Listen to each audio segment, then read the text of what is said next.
करें, स्टार्ट करें।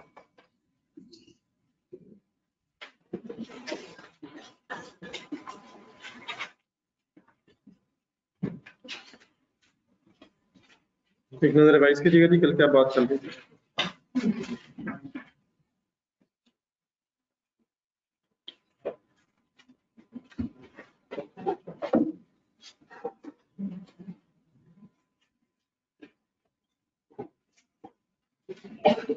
जी बेटा ऑनलाइन समाज ठीक है, क्या डिस्कशन स्टार्ट हुई थी सर? कल देखे देखे देखे एक नजर पड़े, क्या पड़े?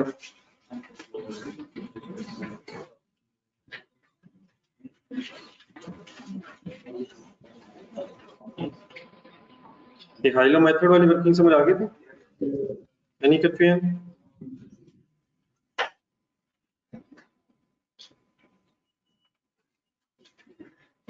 ले लें 2 मिनट, जरा ले लें, जरा स्टूडेंट से इकट्ठे होने का, तो कुछ और भी जरा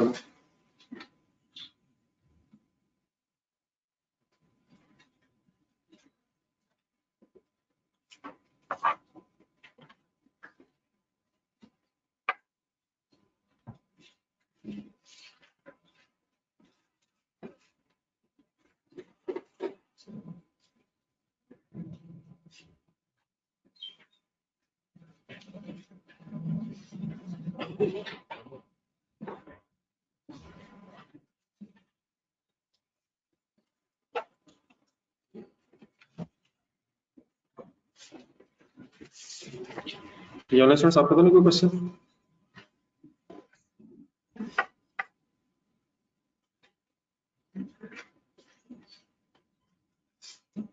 चलिए फिर शुरू करें जाकर। सर ये जॉइंट बाय प्रोडक्ट की डिस्कशन स्टार्ट हुई थी। जॉइंट बाय प्रोडक्ट का कॉन्सेप्ट सारा ये है कि अगर किसी एक मैन्युफैक्चरिंग प्रोसेस में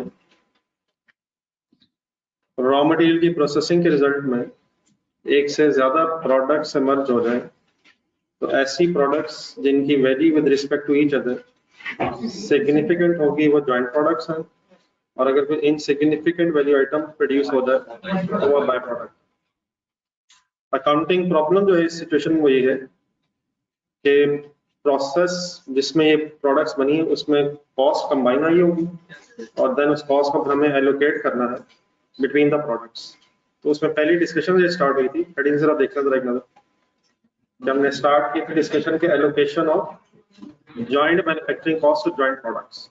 इनिशियली इस डिस्कशन में भी बाय प्रोडक्ट हम कंसिडर नहीं कर रहे, हमने डिस्कस ये करना शुरू किया था कि जॉइंट मैन्युफैक्चरिंग कॉस्ट को जॉइंट प्रोडक्ट्स पे एलोकेट करने के फिर मेथड्स कौन से हैं, उनमें से कौन सा मेथड कल आपने कंप्लीट कर लिया था? यूनिट्स मेथड में क्या होता है, टेबल देख के बताएं। प्रोडक्ट्स लिख ली जाती हैं, उनके यूनिट्स प्रोड्यूस लिख लिए जाते हैं, और फिर यूनिट्स प्रोड्यूस को बेस बना के जो जॉइंट मैन्युफैक्चरिंग कॉस्ट है उसे एलोकेट करते हैं।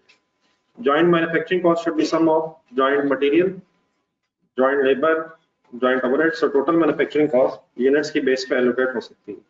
ठीक है, ये क्लियर हो गया था? जब दूसरा फिर कौन सा मेथड स्टार्ट किया था? सप्लेट ऑफ पॉइंट, जरा पढ़ के अपने वर्ड से बता दें, सप्लेट ऑफ पॉइंट किसे कहते हैं?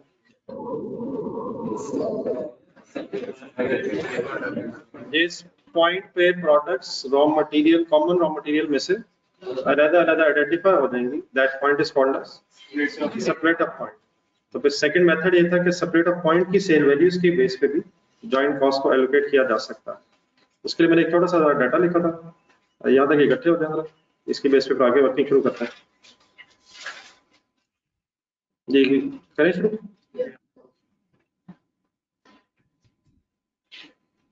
ये नोट कर लिया था बेटा? चलिए बेटा, अगर sale value at separate of point method apply होना है तो काइंडली पहले ये जरा सुन लीजिएगा। एक छोटा सा इसमें भी टेबल बनना है, उसमें किन कॉलम्स की बेस पे वर्किंग होनी है तो पहले सुनना है, बात जरा समझ आ जाए ताकि उसके बाद फिर नोट कीजिएगा। वंस अगेन स्टार्टिंग पॉइंट हो जाएगा प्रोडक्ट्स के नाम, तो products name are A B and C. Next column में फिर आप यूनिट्स प्रोड्यूस लिख लेंगे। यूनिट्स प्रोड्यूस का क्या मीनिंग होगा? जो यूनिट्स बने हैं, जो जॉइंट प्रोडक्ट्स के यूनिट्स बने हैं उससे नेक्स्ट कॉलम में लिख रहे हैं अकॉर्डिंग टू द इंफॉर्मेशन जो मैंने आपके सामने लिखी थी उसके मुताबिक बताएं कितने कितने यूनिट्स बने 1000 यूनिट्स बने 2000 यूनिट्स बने और फिर 3000 यूनिट्स। अगर तो यूनिट्स मेथड ही होगा, यूनिट्स मेथड्स पे एलोकेशन करनी है, यूनिट बेसिस पे एलोकेशन करनी है, तो इसी से टोटल होके यहीं से प्रोपोर्शन बन जाएगा, परसेंटेज बन जाएगी। लेकिन अगर सेल वैल्यू मेथड हो तो कंसंट्रेशन से सुना जरा, फर्स्ट कॉलम में यूनिट्स प्रोड्यूस्ड आ गए, नेक्स्ट कॉलम बेटा फिर आप ढूंढा करेंगे सेल प्राइस पर यूनिट। क्या बनाने के लिए फिर क्या ढूंढा करेंगे? सेल वैल्यू बनाने के लिए सेल प्राइस पर यूनिट ढूंढा करेंगे। तो लेट्स अज्यूम, फिगर्स में ऐसे का अज्यूम कर रहा हूं, let's assume sale price per unit is 2, 3 and 4। Simple से फिलहाल इनिशियली फिगर्स लिख रहा हूं। तो 1000 multiplied by 2 and 3, 4 respectively multiply होके क्या चीज आ जाएगी हमारे पास? Sale value at separate of point calculate हो जाएगी। ठीक है प्लीज? इस वक्त जब मैंने एक छोटी सी डायग्राम बनाई है उसमें मैंने ये अज्यूम किया है कि प्रोडक्ट्स जैसे ही सेपरेट हुई हैं वो 2, 3 एंड 4 रुपीज पर यूनिट पे सेल हो सकती हैं। तो इसको अगर 1000 मल्टीप्लाई बाय 2 करूंगा तो जो 2000 आंसर आएगा, इसे फिर क्या बोला मैंने? Sale value at separate answers बन जाएंगे आपके 2000, 1000 into 2, दूसरा क्या बन जाएगा? 6000, थर्ड वन 12000। तो वही जो कल हमने टेबल बना के एलोकेशन की थी बेस्ड ऑन यूनिट्स प्रोड्यूस्ड, अगर सेल वैल्यू मेथड होगा तो पहले हम सेल वैल्यूज तक पहुंच जाएंगे, सेल वैल्यूज का पे टोटल कर लेंगे और उस टोटल की बेस पे जॉइंट कॉस्ट को एलोकेट करेंगे। वर्ड समझ आ गए मेरे? आप जरा देख के बता दें what is the amount of joint cost जिसने एलोकेट होना है। वही एग्जांपल पे है, वही 10,000 रुपीज है जिसने एलोकेट होना है, लेकिन रादर देन इस एग्जांपल में यूनिट्स की बजाय सेल वैल्यूज की बेस पे एलोकेट करते हैं। इट मींस अब टोटल किस कॉलम से करूंगा मैं? जो सेल वैल्यूज का कॉलम है उसका टोटल कर लूंगा। जरा कीजिएगा काइंडली, मेरा 20 बन जाएगा शायद। और फाइनली अब एलोकेशन किस तरह हो जाएगी? 2000 डिवाइडेड बाय 20,000 और मल्टीप्लाइड बाय 10,000। तो वो एलोकेशन प्लीज एक दफा सेंटेंस जरा बोल दें, वो एलोकेशन जो कल किस मेथड से पड़ी थी? यूनिट्स की बेस पे जो टोटल करके एलोकेशन हुई थी उसकी बजाय आज क्या हो रहा है? सेल वैल्यूज का पहले टोटल करना है और उसकी बेस पे शायद उसी तरह एलोकेशन है। तो एक फिगर काइंडली जरा बता दो। 1000 बनता शायद, करेंगे टेबल पूरा।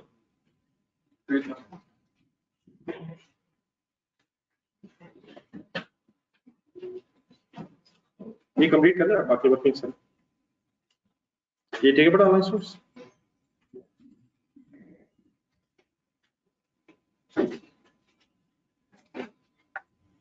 ये 2, 3, 4 वही लिखा जो ऊपर लिखा है सेल प्राइस पर यूनिट।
बगैर फिगर्स लिखे ही एलोकेशन का कॉलम कंप्लीट हो गया।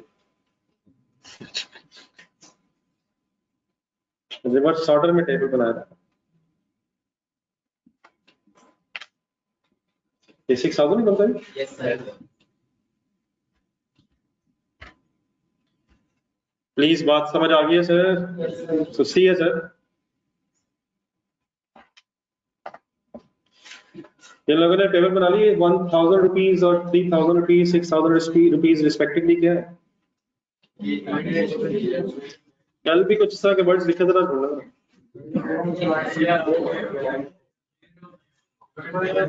शेयर ऑफ जॉइंट कॉस्ट के वाले वर्ड्स पर अपने वर्ड्स में ट्रांसलेट करके बताएं।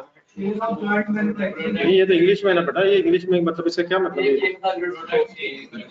ये 1000 रुपया फाइनली क्या है? क्या मैं कह सकता हूँ ए के यूनिट्स को बनाने का खर्चा 10,000 के एबीसी को बनाने का खर्चा? तो एबीसी में ए को बनाने का खर्चा हमने कितना एलोकेट कर दिए? 1000, 3000 एंड 6000 रिस्पेक्टिवली। तो रिस्पेक्टिवली ये डिवाइड हो गया ए बी सी का सेपरेट मैन्युफैक्चरिंग का एक्सपेंस है। तो share of joint manufacturing cost ठीक है चलो, लेकिन ये सिंपली प्रोडक्ट वाइज अब मैन्युफैक्चरिंग कॉस्ट आ गई। प्रॉब्लम क्या था? एक कॉमन प्रोसेस था जिसमें 10,000 रुपीज अगर मैन्युफैक्चरिंग कॉस्ट के इंकर हुए थे और 3 प्रोडक्ट्स बनी थी, तो सेल वाली मेथड से इस डाटा के बेस पे 1000, 3000 और 6000 rupees respectively manufacturing cost allocate हो गई। क्लियर है प्लीज? क्लियर है सर?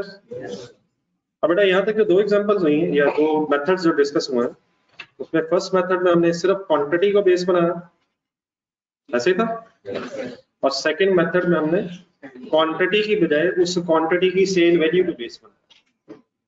सेकंड मेथड के अभी फर्दर एक्सप्लेनेशन के लिए और कुछ एग्जांपल्स आपके सामने आएंगी। सेकंड मेथड का नाम है sale value at separate of point.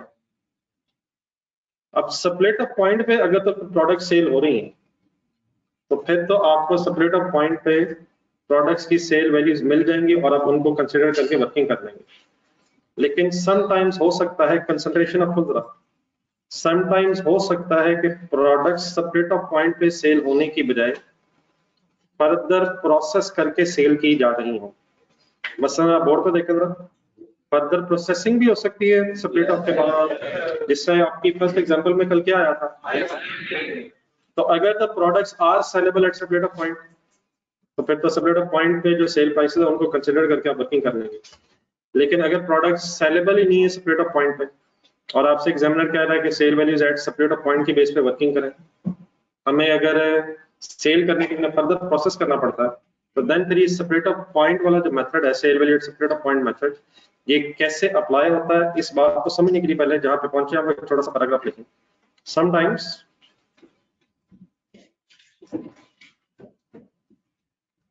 products are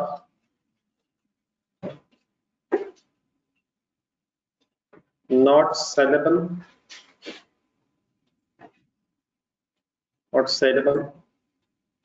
at separate point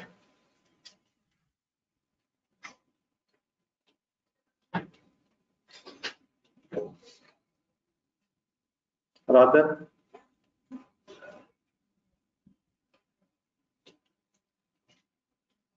they need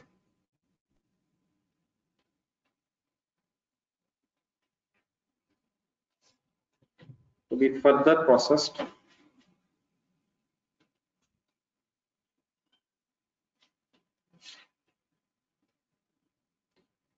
before being sold.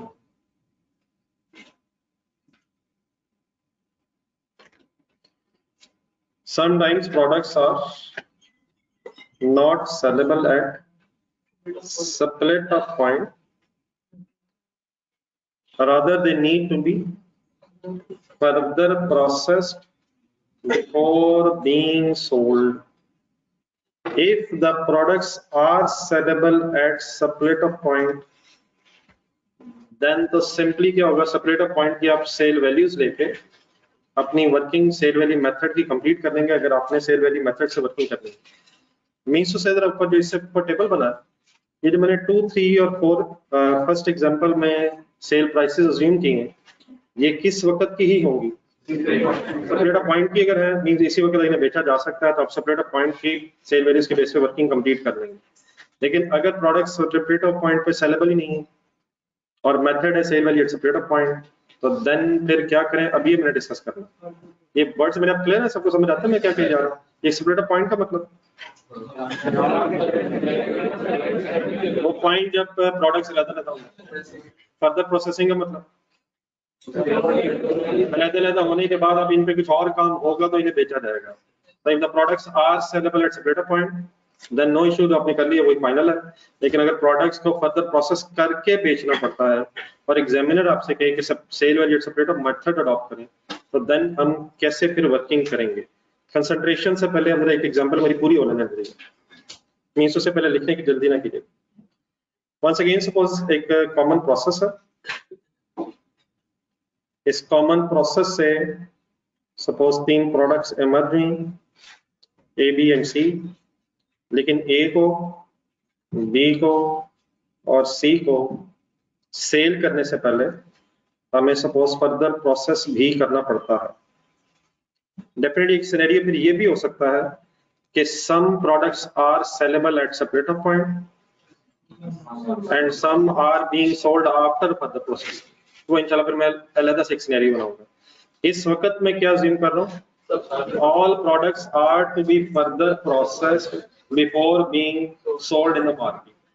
पहला सिनेरियो क्या था, जैसे पिछली एग्जांपल देखो, ऊपर एग्जांपल ऊपर सिनेरियो क्या था, all products are sellable at separator point, no problem. Separator point की सेल वैल्यूज लें, प्रोडक्शन यूनिट से मल्टीप्लाई करें, सेल वैल्यूज बना लें और एलोकेशन कर लें।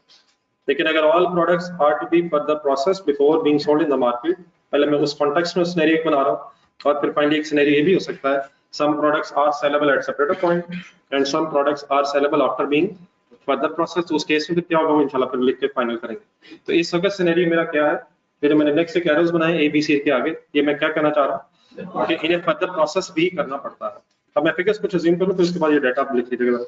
अब let's assume common manufacturing process में जॉइंट कॉस्ट इंकर हुई है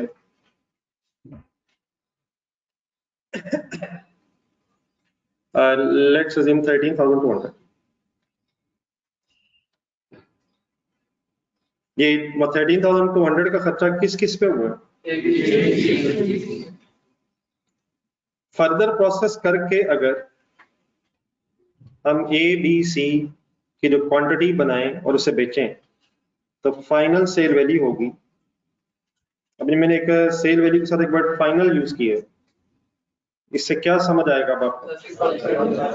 फाइनली जब फर्दर प्रोसेस कर लेंगे तो let's assume A B C की जितनी क्वांटिटी होगी उसको हम फाइनली सेल कर लेंगे एट ₹2000। अब मैं यूनिट्स नहीं लिख रहा, ये मैंने 2000 क्या लिखा, final sale value means product A के जितने यूनिट्स बनेंगे वो फर्दर प्रोसेस होने के बाद सपोज 2000 के बिक जाएंगे रुपीस। सपोज बी के यूनिट्स को हम 6000 और सी के यूनिट्स को सपोज हम 12,000 रुपीस पे फाइनली बेच देंगे, किसके बाद, फर्दर प्रोसेसिंग के बाद। और secondly suppose further processing of a पे हमारा एक्सपेंस हुआ है 500 रुपीस, बी पे हुआ है 1000 रुपीस और सी पे सपोज हुआ है 2000 रुपीस। ये मैंने क्या लिखा, 500, 1000, 200, ये फर्दर प्रोसेसिंग कॉस्ट में लिखी।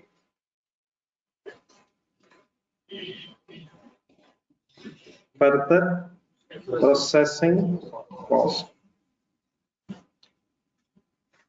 कुछ क्लियर हो जाएगा प्लीज। 13,200 काइंडली बता दो मैंने क्या अज्यूम किया। 13,200 किस किस का खर्चा है, अब इसने एलोकेट होना। 13,200 रुपीज ए बी सी तीनों का कॉमन खर्चा है, तो इसने एलोकेट होना। 500,000 और 2000 मैंने क्या अज्यूम किया, इसने भी एलोकेट होना। 500 सिर्फ किसकी फर्दर प्रोसेसिंग कॉस्ट है, 1000, 2000, तो ये तो उनकी स्पेसिफिक फर्दर प्रोसेसिंग कॉस्ट है, इसका कोई एलोकेशन का काम हमें रिक्वायर्ड नहीं है। फाइनली जो मैंने 2006 और 12,000 लिखा, ये फिर मैं अज्यूम कर रहा हूँ कि ये इनकी फाइनल सेल वैल्यूज हैं आफ्टर बीइंग फर्दर प्रोसेस्ड। अब डाटा यहाँ तक समझ आ गया, इसको लिखना जरा, उसके बाद फिर वर्किंग शुरू करते हैं। अब इसकी बेस पे कैसे 13,200 को एलोकेट करेंगे। जी ऑनलाइन स्टूडेंट्स, आपको फिगर समझ आ गई, यहाँ तक मेरी एग्जांपल की फिगर्स क्लियर हो गई।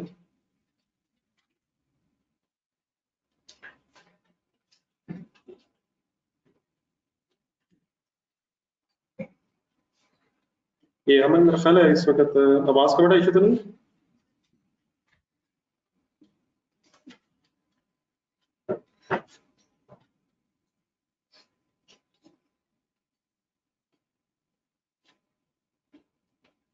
या स्टडी बताइएगा, आवाज का इशू तो नहीं?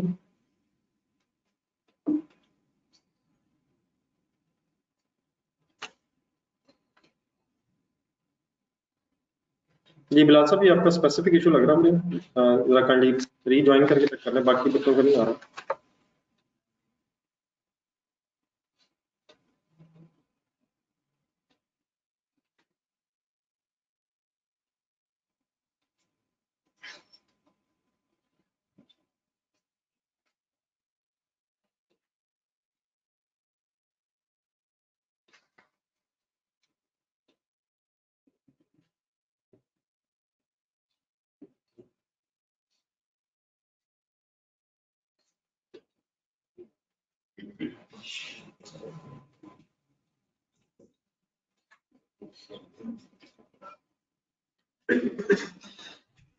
कौन से मेथड में ही वर्किंग अभी कर रहे हैं हम? पर मेथड नंबर 2 ही चल रहा है सर, मेथड नंबर 2 ही है, sale value at separate of point. Further एक वेरिएशन ये डिस्कस हो रही है कि अगर फर्दर प्रोसेसिंग के बाद चीजें सेल हो रही हैं तो देन फिर आप sale value at separate of point को मेथड को कैसे अप्लाई करेंगे। ये कंप्लीट करेंगे तो कर लेंगे, तो प्लीज बता दीजिए।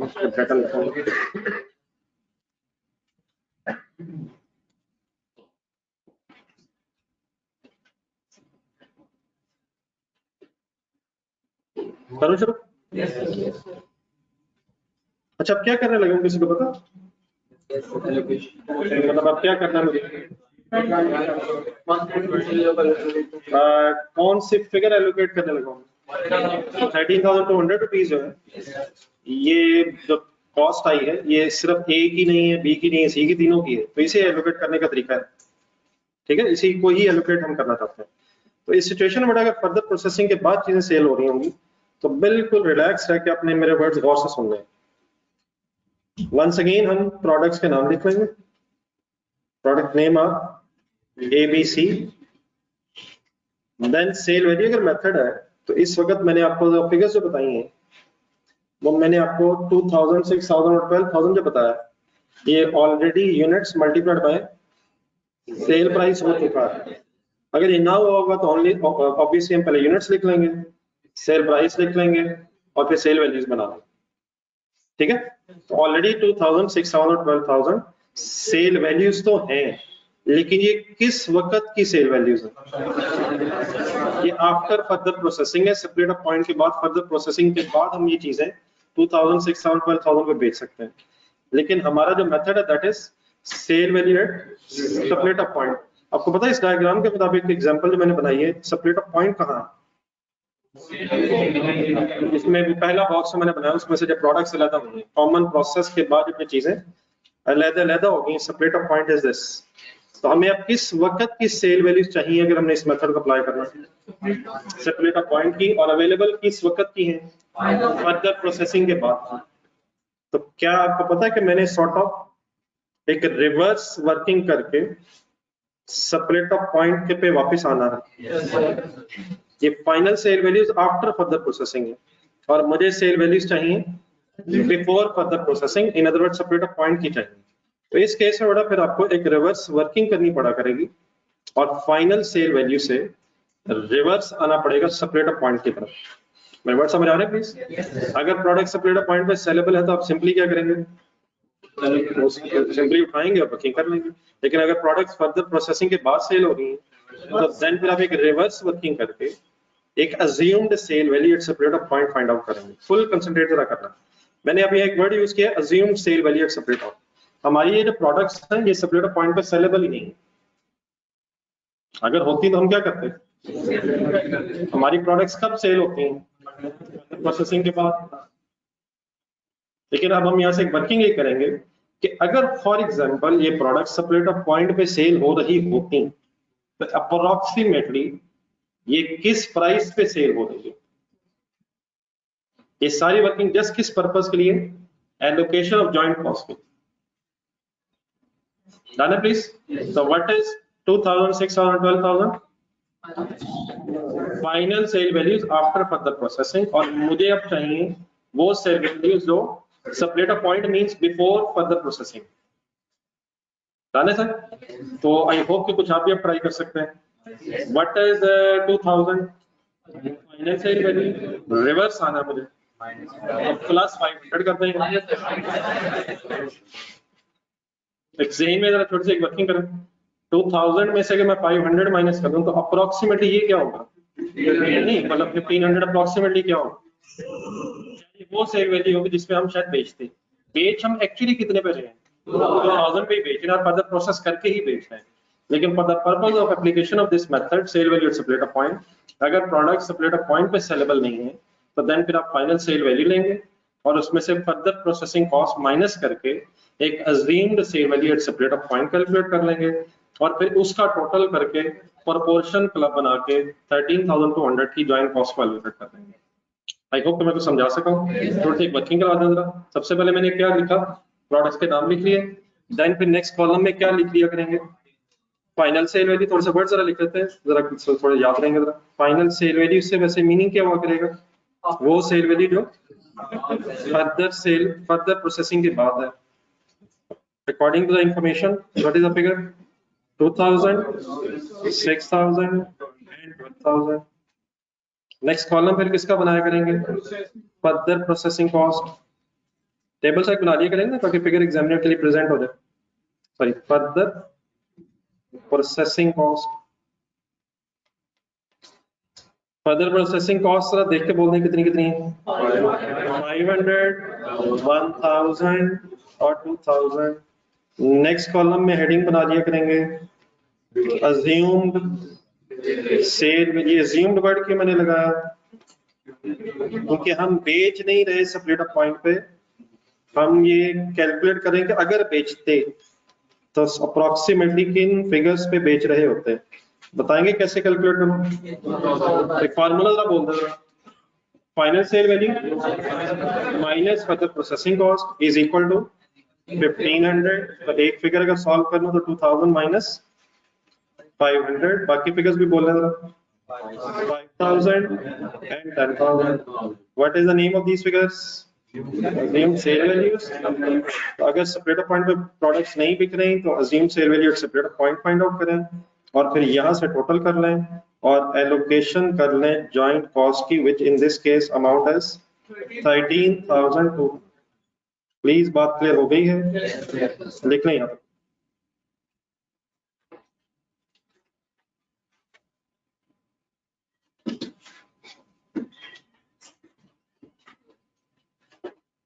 जी ऑनेस्ट सर, कुछ आपको क्लियर होगा प्लीज?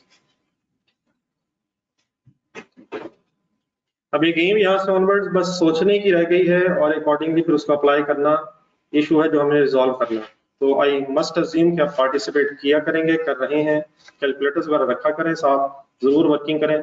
एलोकेशन अब आपको पता चल गया कि कैसे करनी है. फिगर्स आपको पता होना चाहिए इस वक्त कैसे सॉल्व होनी है. बाकी टेबल मैंने आपके सामने फिगर्स लिखनी है. कंप्लीट करेंगे काइंडली इस टेबल को. जी ऑनलाइन स्टूडेंट्स, आपको फिगर्स समझ आ गई?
ये लोकेशन टेबल कंप्लीट कर रहे हैं.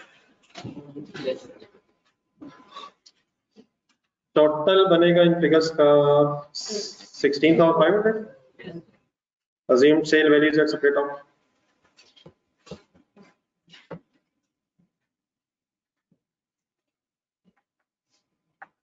ये टोटल ही फीस। तो एक एलोकेशन बोलते कैसे होगी? 1500 divide by 16,500 multiplied by 13,400 1200 4,000 and 8।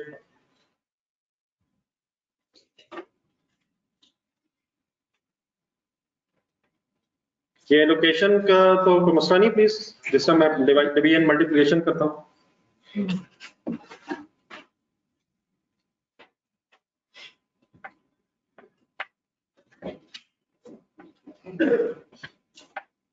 Okay sir, 1200 4,000 और 8,000।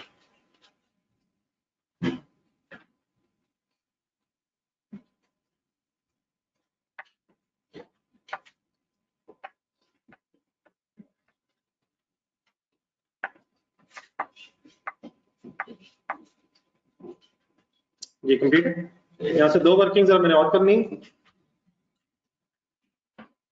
भाई कोई अज्यूम्ड कॉस्ट नहीं है यार, अमन क्या हो गया?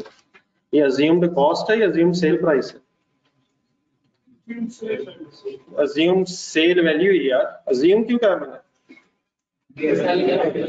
बेचते किस वक्त है? फर्दर प्रोसेसिंग के बाद। इस वर्किंग का मकसद सिर्फ क्या था? एलोकेशन हो जाए। तो ये वो फिगर है जो अप्रोक्सीमेटली हमें मिलती अगर हम सप्लेट ऑफ पॉइंट पे बेच रहे होते। ठीक है प्लीज, ये हमारा सब ठीक है। देन सर अब स्पेस आपके पास डेफिनेटली आगे भी नहीं होगी, जो मैंने टेबल वहीं तक बनाया, लेकिन एक छोटा सा काम जरा करें। दोबारा जरा एबीसी लिख के मुझे आप एबीसी को बनाने की टोटल कॉस्ट बता सकते हैं इस सिनेरियो में? ये दोबारा जरा नीचे एक कॉलम बनाया।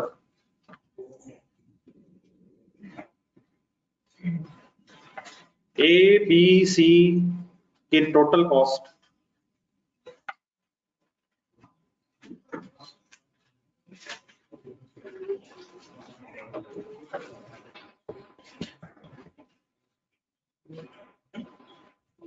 तो एबीसी मैन्युफैक्चर करने की टोटल कॉस्ट बता सकते हैं सर? मेरे 1200 टोटल कॉस्ट ही है यार।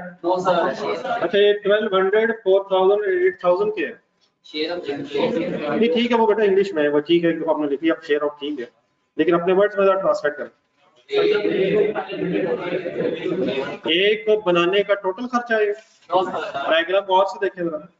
एक अगर बनाने का टोटल खर्चा सम करना हो, एक को बनाने का अगर टोटल कॉस्ट कैलकुलेट करनी हो, तो क्या एक को बनाने में कुछ 13,200 रुपए में खर्चा हुआ? 13,200 रुपया कोई एक को बनाने का खर्चा है? बी को बनाने का है, सी को बनाने का है, ना ए को बनाने का है, ना बी को बनाने का, ना सी को बनाने का। पता नहीं क्या बनाया आपने। 13,200 रुपीज किसको बनाने का खर्चा है? इनिशियली शुरू में कितना खर्चा हुआ था? 13,200 रुपए। उसमें से ए को बनाने का खर्चा आपने अभी टेबल में कैलकुलेट किया 1200। किस में से किसका खर्चा है? 13,200 में से ए का खर्चा 4,000 रुपीज। बी को बनाने का 13,200 रुपीज में से कॉस्ट है, and similarly 6,000 rupees, sorry 8,000 rupees. C की कॉस्ट है 13,200 रुपीज में। अब सिर्फ ए पर जरा फोकस करना। ए को बनाते हुए सबसे पहले कॉस्ट 1,200 रुपीज आई है, which is share of joint cost, share of joint cost. लेकिन क्या उसे फिनिश करने के लिए फर्दर कॉस्ट भी आई है? तो 1,200 माइनस 500 यार, थोड़ी देर पहले माइनस किए, कमाल हो गए। अब क्या इकट्ठा कर रहे हैं, क्या इकट्ठा कर रहे हैं? ए को बनाने में शेयर ऑफ जॉइंट कॉस्ट भी लगा है और प्लस फर्दर प्रोसेसिंग कॉस्ट। तो अगर प्रोडक्ट्स फर्दर प्रोसेस हो रही हैं तो उनकी टोटल कॉस्ट कैलकुलेट करते हुए क्या वर्ड ज़हन में आना चाहिए? Share of joint cost and plus further processing cost. ठीक है, रादर देन के इन वर्ड्स को कोई ऐसे इंग्लिश में लिख के कोई प्लस का निशान लगाया जाए। हम इसे अप्लाई करके देखते हैं, बाद में अगर नोट भी करना होगा तो नोट कर सकते हैं। बताइए ए की टोटल कॉस्ट कैसे कैलकुलेट करूं? 1,200 means share of joint cost plus further processing cost, which means 1,700 and so on, बाकी अपने हाथ से करें। बी को बनाने की टोटल कॉस्ट, सी को बनाने की टोटल कॉस्ट।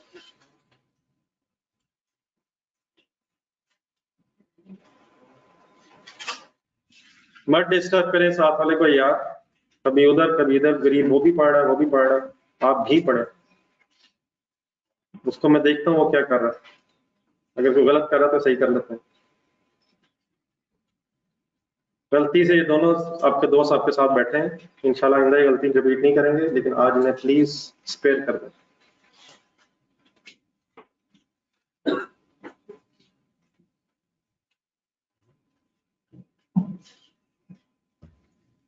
फोकस स्टडी होनी चाहिए सर। बी के खर्चे जमा करवाएंगे, बोल दें कौन? 4000 plus 1000 share of joint cost plus further processing cost, and similarly C के लिए 8000 plus 2000 is equal to 10,000। Okay sir, ये ऑनलाइन स्टूडेंट्स क्लियर है?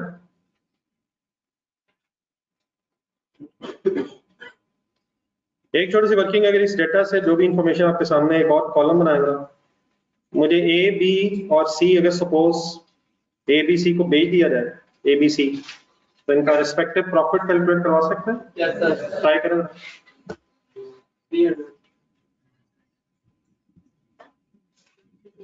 बेटा हमें हुक्म करें सर, क्या नहीं समझ आ रहा, इनकी हेडिंग्स को काइंडली एक्सप्लेन करते हैं।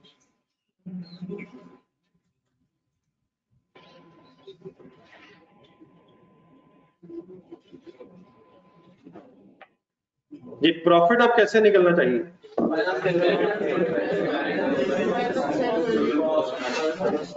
आपने वर्ड्स सही बोला, लेकिन मेरा तो ख्याल है प्रॉफिट आएगा sale value less total cost, ऐसे नहीं होना सेल लेस कॉस्ट। वो ठीक है, फाइनल ठीक है अपना वर्ड बोला, लेकिन वो थोड़ा फाइनल और अज्यूम जो वर्ड्स है ना, वो सिर्फ शायद इस एलोकेशन के लिए थे।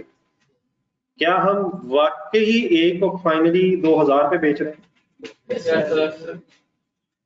ये जो नीचे टेबल में वर्किंग की है, it is only for the sake of this allocation, वरना कितने पे बेच रहे हैं को? 2000। खर्चा टोटल कितना हो रहा है? 1700। ऐसे ही बी को कितने पे बेच रहे हैं? खर्चा कितना हुआ है? सिर्फ शेयर ऑफ जॉइंट कॉस्ट नहीं, या टोटल कॉस्ट है? अगर हम प्रॉफिट कैलकुलेट कर रहे हैं तो सेल प्राइस जिसपे आप बेच रहे हैं और लेस कॉस्ट जो टोटल उसकी आई है, तो कोई एक फिगर बता दो जरा। फॉर एग्जांपल एक की फिगर कैसे सॉल्व किया आपने? 2000 minus 1700 which means 300 is the profit of A. B की फिगर्स बोल दें। 6000 माइनस 5000, 6000 क्या है? Final sale value. चलो ठीक है, मुझे इतराज नहीं, ठीक है, चलो फाइनल सेल वैल्यू जिस पे अल्टीमेटली बेच, और टोटल कॉस्ट जो आपकी टोटल इंकर हुई, और फाइनली सी के लिए फिगर्स आ गई 12,000 माइनस 10,000। इन कॉलम्स का एक सम भी कर लें, सम करके क्या पता चलेगा? All cost, total cost of producing A B and C, and total profit of the whole business A B and C मिला के।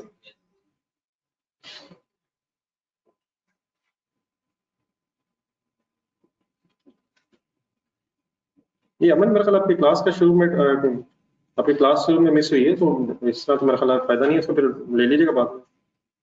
क्लास मिस की आपने शुरू में?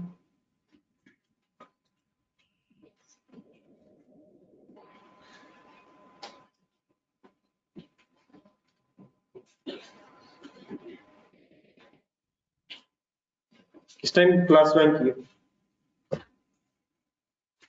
ये अपना याद रखना जरा, कंडी जो अभी आज पढ़ा ना, एक बार रिवाइज करना जरा, क्या बात हुई। तो सर्विस शुरू होने 20 मिनट अगर जाया हुआ तो यार खुदा का नाम लेंगे, सिर्फ 20 मिनट। अब फिलहाल जो जितनी समय आ रही इसको मैं स्टार्ट कर लें, लेकिन बाद में दोबारा लीजिएगा 20 मिनट। ये तो एक एक मिनट इंपॉर्टेंट है, आपने सिर्फ 20 मिनट अपने जाया कर दी।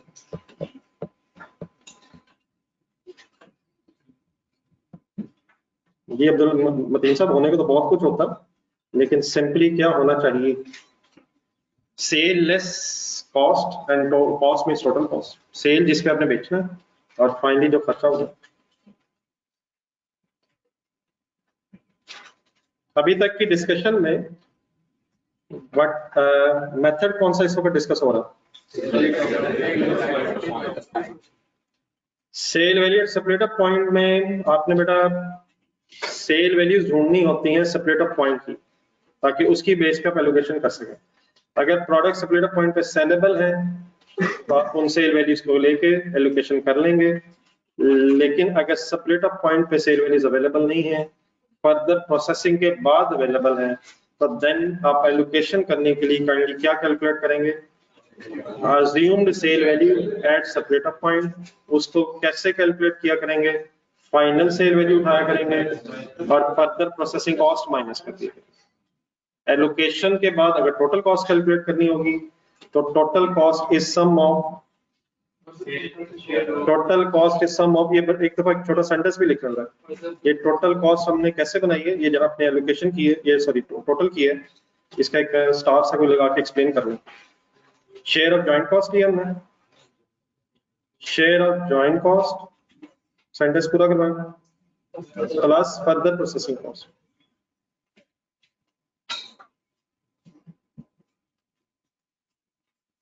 इसका टोटल किया होगा अपने, मैं टोटल करता हूं, टोटल कॉस्ट कितनी बनती?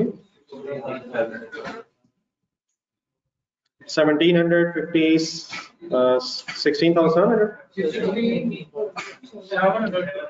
16,700, प्रॉफिट बंदा 3,300, टोटल क्या रहा?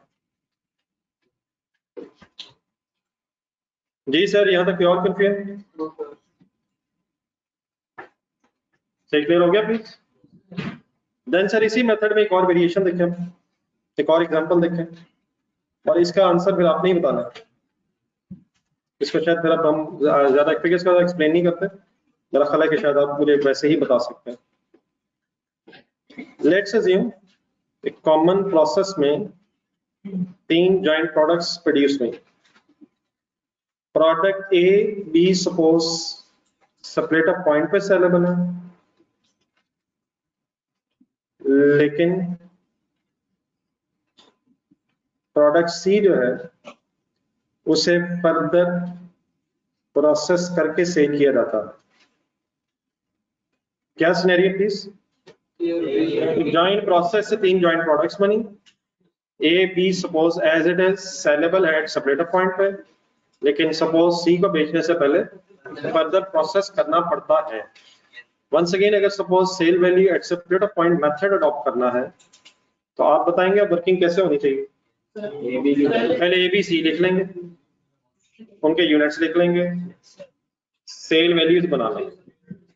लेकिन जो सेल वैल्यूज बनेंगी किस की किस वक्त की बन जाएगी? ए और बी की तो सेपरेटर पॉइंट ही की बनेगी, लेकिन जो सी की बनेगी अगर वो फर्दर प्रोसेस होने के बाद सेल हो रही तो फाइनल सेल वैल्यू बनेगी।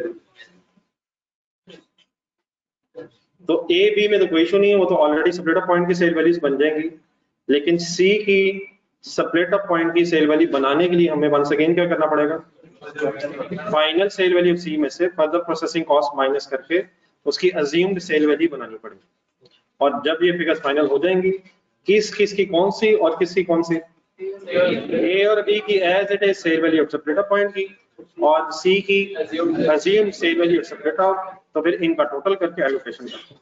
It means if some products are saleable at separator point तो उनकी sale value as it is separator point की ले लेंगे, और अगर कोई प्रोडक्ट या एक से ज्यादा प्रोडक्ट्स सेपरेटर पॉइंट के बाद फर्दर प्रोसेस होकर सेल हो रही है तो उसके लिए फिर अज्यूम्ड सेल वैल्यू कैलकुलेट करके वर्किंग कर लेंगे। बात मेरी कुछ क्लियर हो जाएगी? अगर सारी प्रोडक्ट सेपरेटर पॉइंट पे सेलेबल है तो क्या करेंगे? सबकी वही सेल वैल्यू सेपरेटर वैल्यू ले लेंगे। सारी प्रोडक्ट्स और फर्दर प्रोसेस होने के बाद सेल हो रही है सबकी अज्यूम सेल वैल्यू लेंगे। अगर कुछ प्रोडक्ट्स सेपरेटर पॉइंट पे है और कुछ प्रोडक्ट्स फर्दर प्रोसेस हो रही है तो अब आप बताने क्या करेंगे फिर?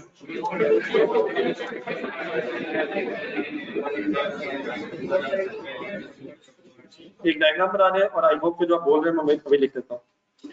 ये डायग्राम बनाने इसके ऊपर नीचे लिख लेता हूँ।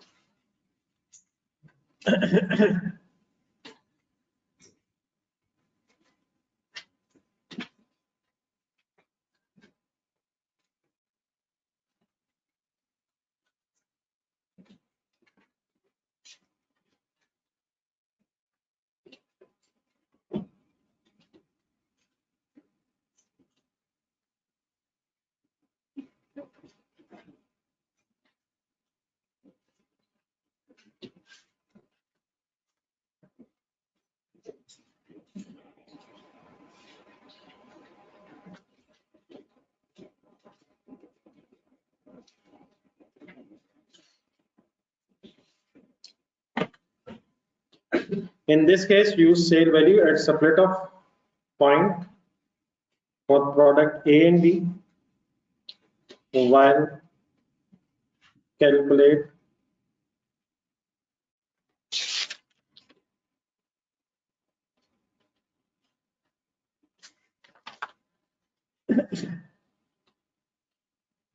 assumed sale value at split of point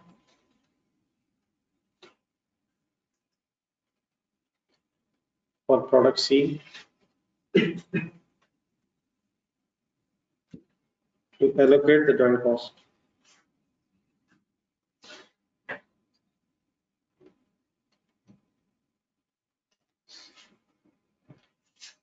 Use sale values at split of point for product A and B while calculate assume sale value at split of point for product C to allocate the joint cost.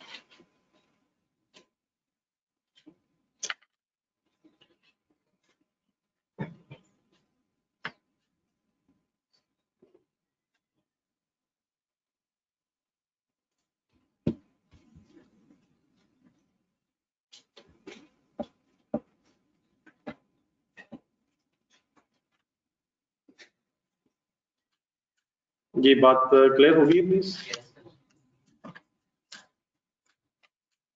Ji online students बात समझ गए?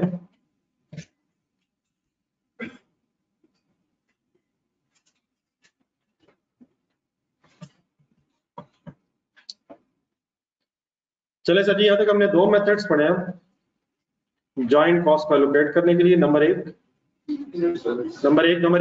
ढूंढ के units या physical quantity method. Number two sale value at split off point method. एक बड़ा method वैसे और भी है, इसी मेथड नंबर 2 की छोटी सी वेरिएशन है, लेकिन उसको आगे जाके जब क्वेश्चंस में डिस्कस करेंगे तो डिस्कस करूंगा मैं क्वेश्चंस की में जब आएगा। तो फिलहाल दो मेथड ध्यान में रखना है, कौन कौन से? क्वांटिटी मेथड है और sale value at split off method है। इसके बाद एक हेडिंग लिखें, ट्रीटमेंट ऑफ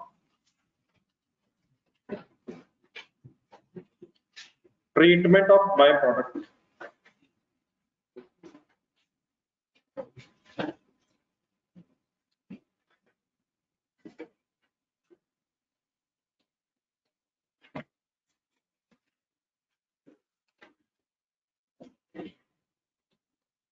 इस डिस्कशन से पहले, ट्रीटमेंट ऑफ बाय प्रोडक्ट से पहले, मैंने आपसे जो बातें की हैं कल से लेकर इस वक्त तक, वो ये है कि जॉइंट मैन्युफैक्चरिंग कॉस्ट को जॉइंट प्रोडक्ट्स पे कैसे एलोकेट करते हैं।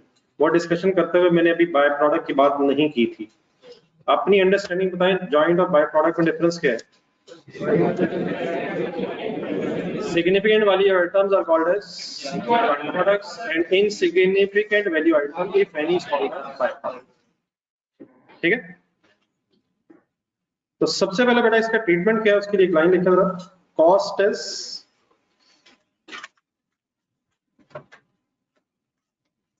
Treatment of by product heading में लिखा जरा, cost is not allocated to by product. By product बेटा एक इनसिग्निफिकेंट वैल्यू आइटम है, ऐसे ही। देयरफॉर इसको कॉस्ट एलोकेट करके आप एज एन अकाउंटेंट अपना टाइम वेस्ट नहीं करेंगे। हम अकाउंटेंट्स का टाइम सारा कहाँ लगना चाहिए? सिग्निफिकेंट आइटम्स पे लगना चाहिए। तो सिग्निफिकेंट आइटम्स पे कॉस्ट एलोकेट करेंगे, which is joint products. Joint cost हमने अभी डिस्कस की है, लेकिन बाय प्रोडक्ट को कॉस्ट एलोकेट नहीं की जाती है। लेकिन गलत तरफ ना करनी जाएगा। अगर फॉर एग्जांपल आपको किसी मैन्युफैक्चरिंग प्रोसेस में कोई बाय प्रोडक्ट बनी है, तो क्या उसको बनाने का कोई खर्चा आया नहीं होगा? आया होगा, लेकिन वो इनसिग्निफिकेंट सा होगा। मैं ये नहीं कह रहा कि खर्चा आया नहीं होगा, मैंने क्या वर्ड लिखे, उसे एलोकेट नहीं है। मतलब फॉर एग्जांपल एक कॉमन प्रोसेस है, इस कॉमन प्रोसेस में suppose 1 lakh rupees joint cost है।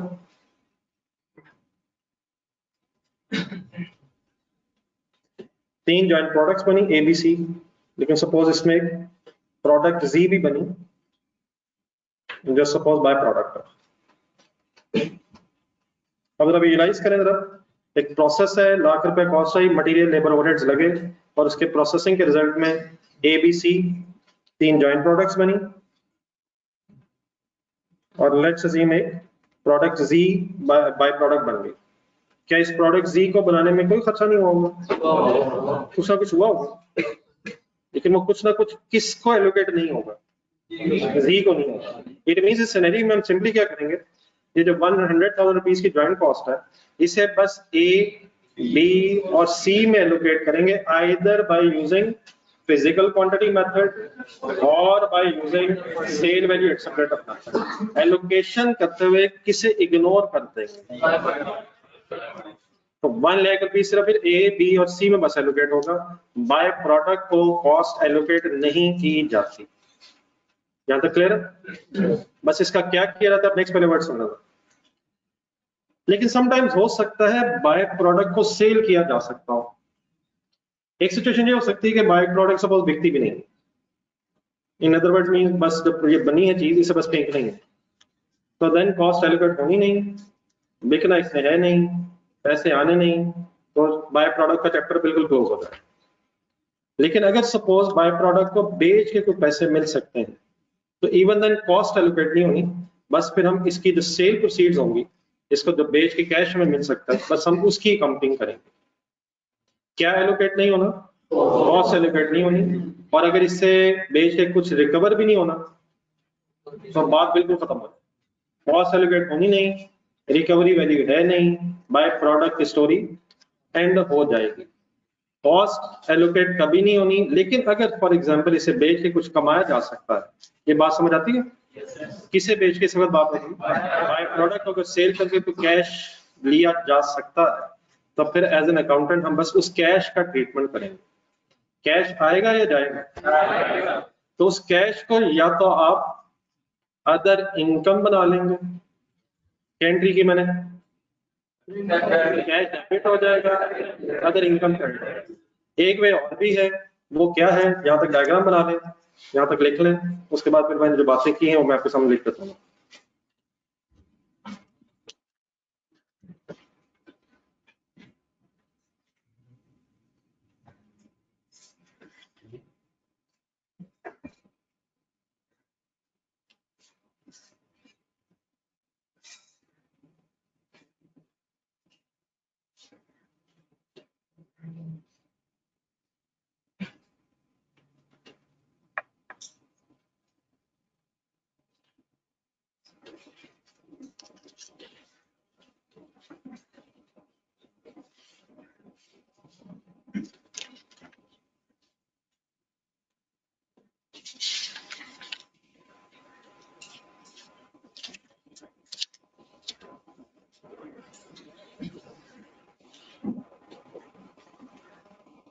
ये नोटेड? इसके फौरन बाद एक छोटा सेंटेंस लिख दो। If by product has a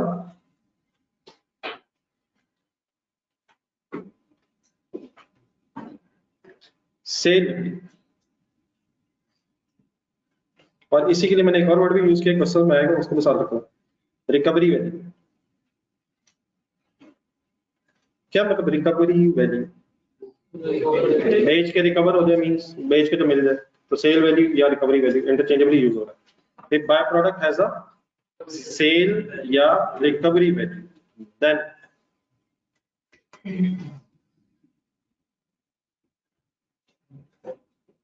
then के बाद लिखना छोड़ दीजिएगा।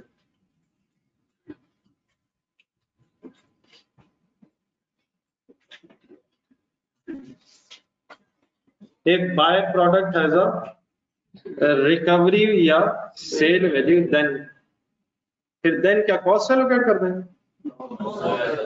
कॉस्ट एलोकेट नहीं होनी बाय प्रोडक्ट। देन सिर्फ अब क्या करना, जो कैश मिलना है उसकी काउंटिंग करनी है। तो देन एक मिनट रखा है, नंबर 1, देन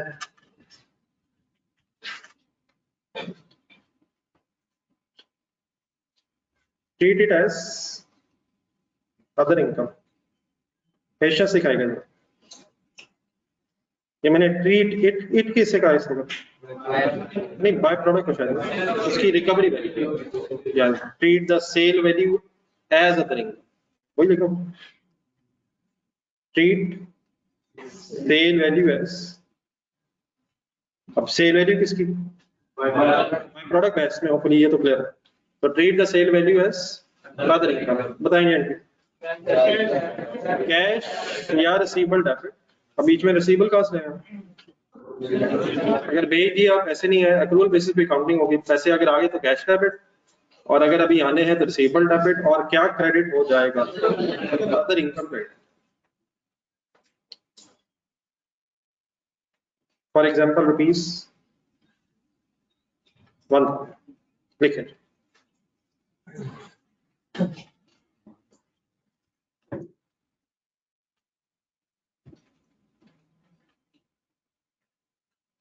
इनकम बेटा इसलिए रिकॉर्ड करेंगे क्योंकि पैसे आए हैं अब हम ये तो नहीं कहेंगे कि पैसे क्यों आए हैं तो इनकम इसलिए रिकॉर्ड करनी पड़ेगी कुछ ना कुछ इसलिए करना पड़ेगा क्योंकि आपको पैसे आ रहे होंगे या आ गए होंगे या आने होंगे अगर आ गए होंगे तो कैश डेबिट है और अगर नहीं आए तो फिर रिसीवेबल डेबिट है एक्रूअल बेसिस पे अकाउंटिंग में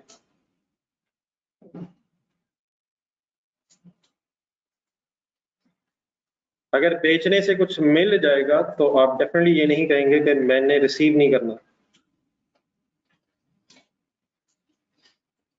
सही कह रहा हूँ सर बिजनेस अगर कर रहे हैं और चीजें बेच के कुछ मिल जाएगा तो उसको तो अकाउंट फॉर करना पड़ेगा ना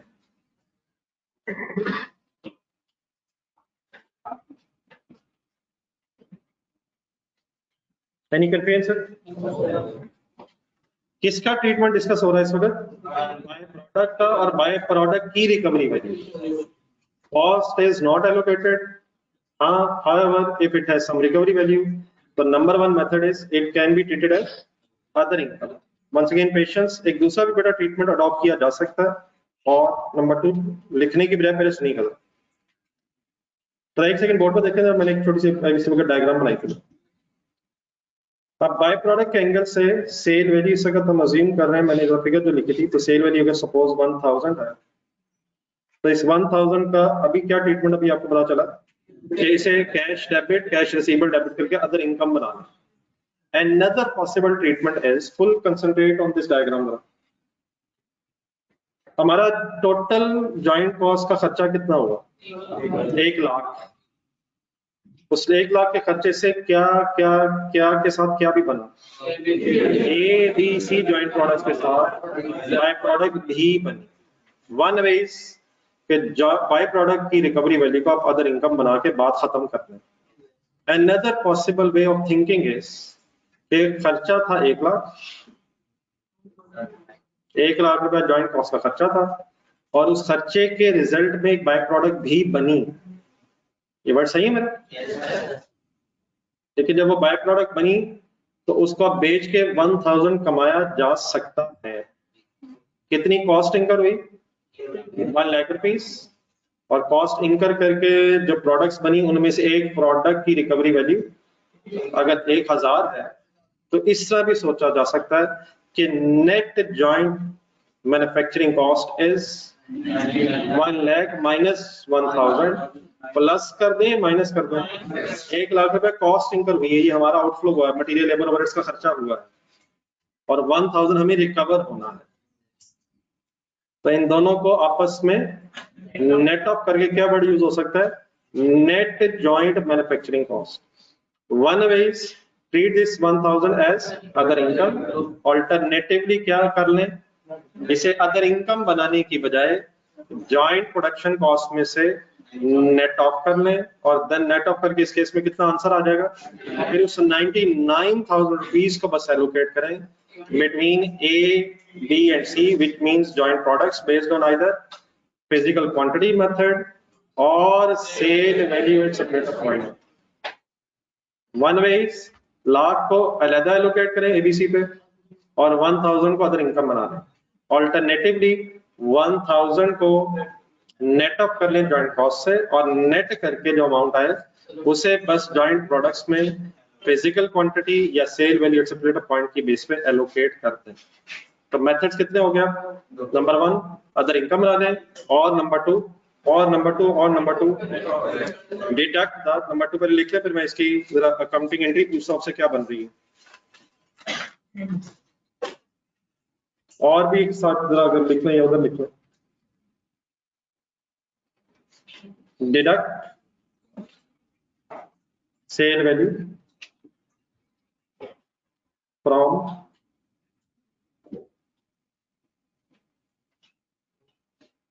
joint production cost,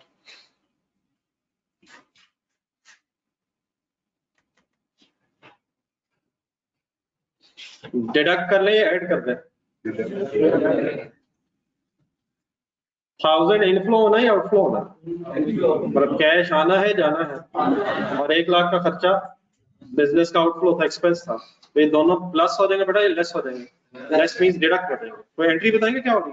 cash receivable debit, क्या क्रेडिट की बजाय क्या क्रेडिट हो जाएगा? ये डिडक्ट करने से हमारा मैन्युफैक्चरिंग कॉस्ट का खर्चा बढ़ जाएगा या कम हो जाएगा? खर्चा अगर कम होगा तो क्रेडिट हो जाएगा। क्या क्रेडिट होने की बजाय क्या क्रेडिट हो जाएगा? अदर इनकम क्रेडिट होने की बजाय जॉइंट मैन्युफैक्चरिंग कॉस्ट क्रेडिट हो जाएगी। डबल एंट्री पूरी क्या हो जाएगी? Cash receivable debit, other income की जगह जॉइंट मैन्युफैक्चरिंग कॉस्ट या joint production cost credit.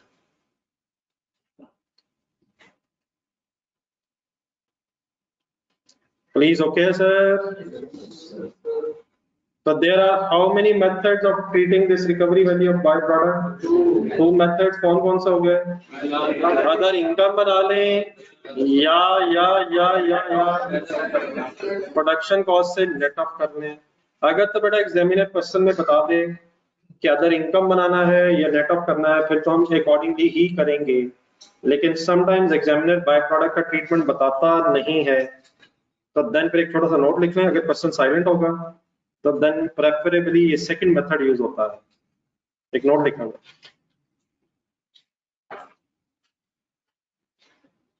if person is silent regarding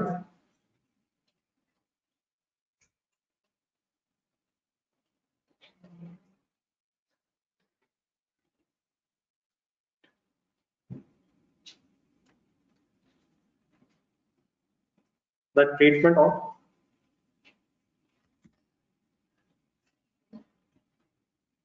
recovery value of byproduct,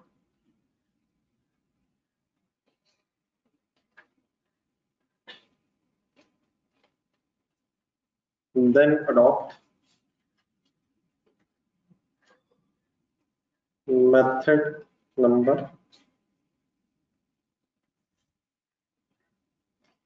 then adopt method 2.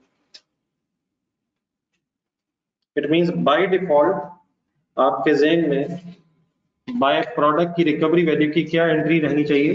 बोलते सर, बोलते प्लीज यार, प्लीज यार। अब बेटा जरा एक नजर खुद से रिवाइज कर लें ये ट्रीटमेंट ऑफ बाय प्रोडक्ट जो मैंने हेडिंग लिखी थी, और फिर मैं भी आपसे 1-2 सवाल पूछता हूँ, कोई आपका क्वेश्चन होगा तो वो भी डिस्कस कर लेता हूँ। जी ऑनलाइन स्टूडेंट्स, ठीक है please.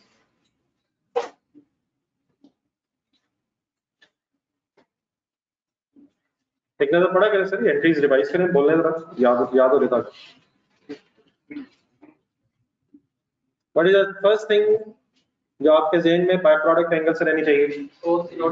Cost is not incurred या नॉट एलोकेटेड? इंकर हुई होगी लेकिन वो इनसिग्निफिकेंट सी है, देयरफॉर उसे एलोकेट नहीं है। देन अगर उसकी कोई रिकवरी वैल्यू है तो उसके क्या और क्या ट्रीटमेंट्स हो सकते हैं? अदर इनकम बना लें या अच्छा ऐसे तो नहीं कि अदर इनकम भी बना लें और डिडक्ट भी कर लें, या क्या कर लें?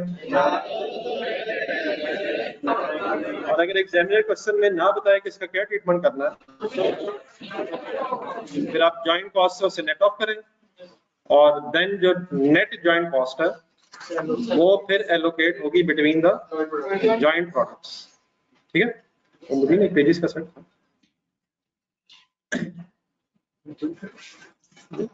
हाँ दे दो ये बेटा, जरा एक सेट और ले लें, बस तो इंशाल्लाह नेक्स्ट वीक में बुक आ जाएगी, लेकिन जितने दिन जरा 1-2 दिन शायद और जरूरत पड़े तो एक सेट जरा आपके पास अभी पेजेस आएंगे। ये पेजेस का एक सेट लेके जरा पीछे देते जाओ, एक सेट जरा ये ऑनलाइन स्टूडेंट्स ठीक है मेरे ये ऑनलाइन स्टूडेंट्स को जरा शेयर करते हैं।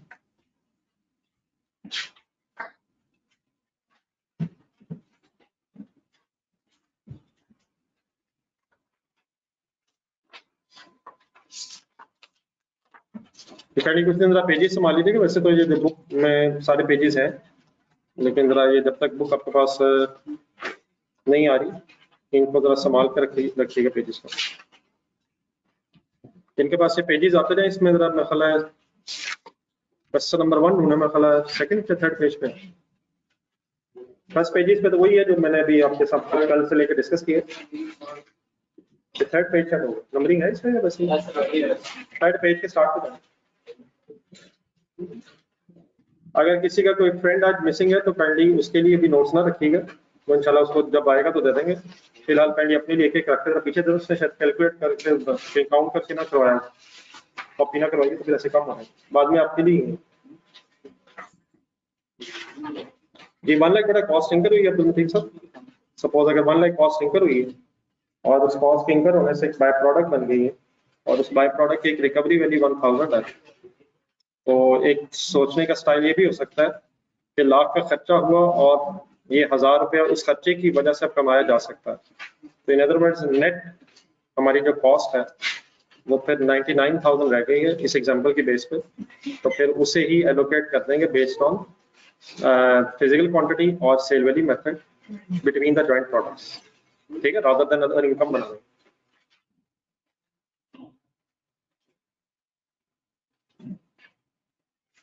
जी यार सब लिख लिया हमने जो आप कह रहे थे। जी जिनके पास आगे हुआ पेज नंबर 3 पर क्वेश्चन नंबर 1 को पढ़ेगा, एक नजर पढ़ना शुरू करें, मैं फिर भी डिस्कस करता हूँ।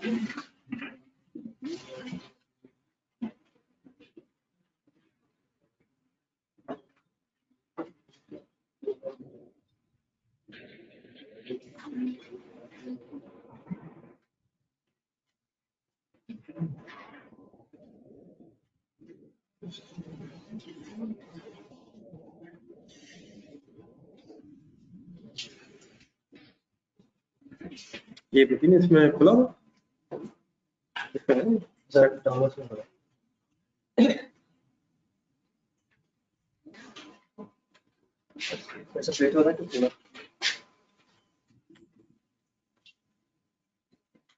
जी अमन साहब, अगर आप गौर से देखें तो यार ये शायद बहस ही नहीं है। अगर आप इनकम बढ़ा दें या खर्चा कम कर दें तो आप खुद बताएं क्या फाइनली नेट इफेक्ट सेम होगा? इनकम बढ़ा दें या खर्चा कम कर दें, क्या नेट इफेक्ट सेम नहीं होगा? तो ऐसे परेशान हो रहे हैं।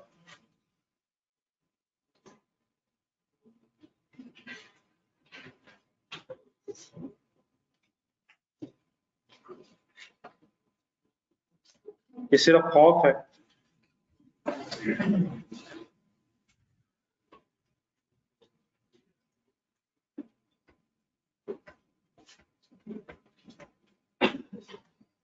कॉस्ट कम कर दें या इनकम बढ़ा दें, आपका नेट इफेक्ट सेम होगा। और सभी हरगिज नहीं आएगा यार, किन चक्करों में पड़ गया यार। नेट इफेक्ट प्लीज सेम होगा यार, जाना है अमन, आप तो ऐसी बात ना करो।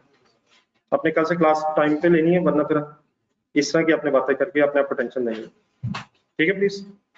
तो देख लेते हैं क्या होता है, टेंशन ना लगी।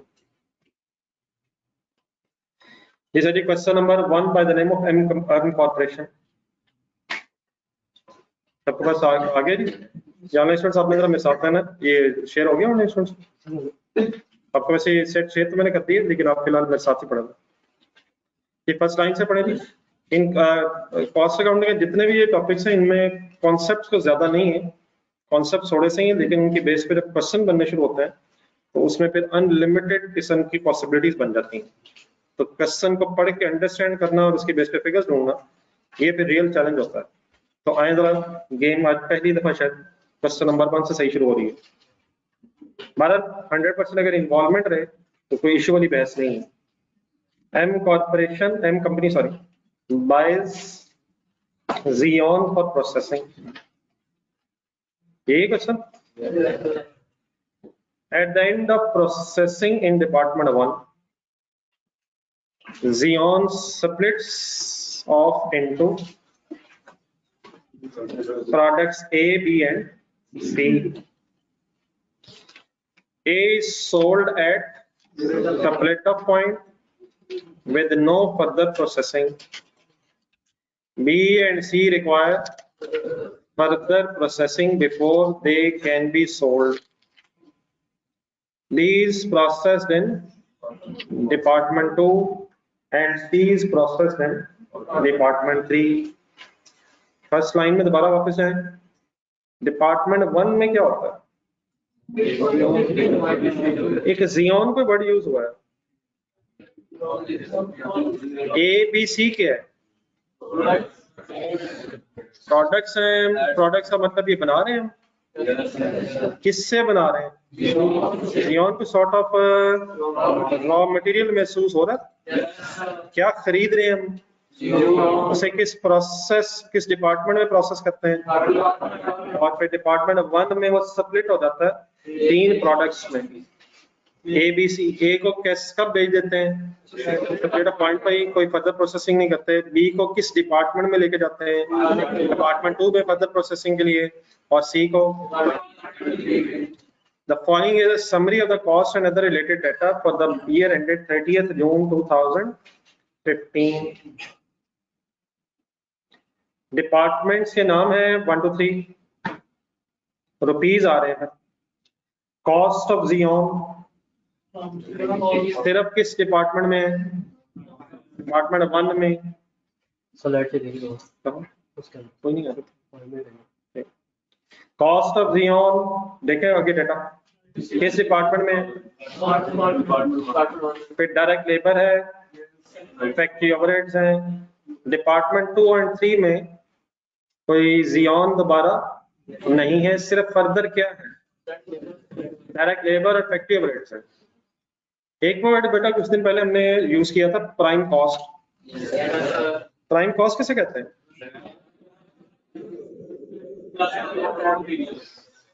ये अपने पास दोबारा ये इधर है, प्राइम कॉस्ट का फॉर्मूला लिखें। हाँ जी, रॉ मटेरियल कंज्यूम्ड है, शॉर्ट वर्ड्स में अगर कभी बोलना हो ना तो raw material consume means direct material है, ये तो पता ना सबको। रॉ मटेरियल को डायरेक्ट मटेरियल भी बोलते हैं। तो prime cost is equal to direct material plus direct labour. ठीक है, फॉर्मूला जरा आपको प्लीज दोबारा लिखें, अगर इस पेज के नीचे लिखा वहां लिखना, पेज के नीचे चाहे लिखें।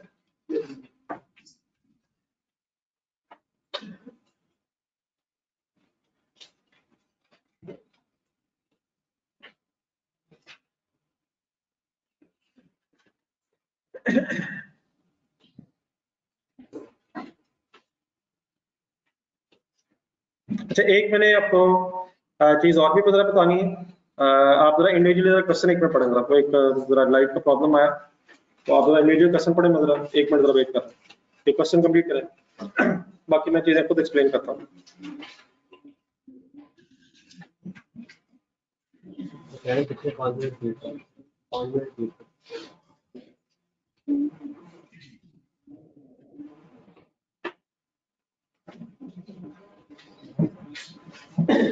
नहीं हो गया स्टार्ट।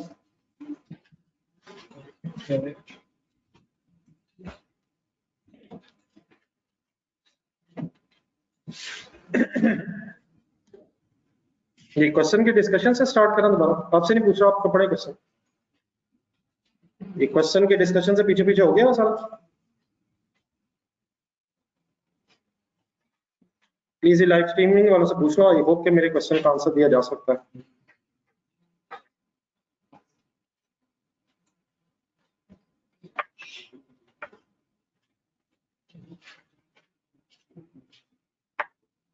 कोई है उधर, यार इधर है कि नहीं? Okay, question sir.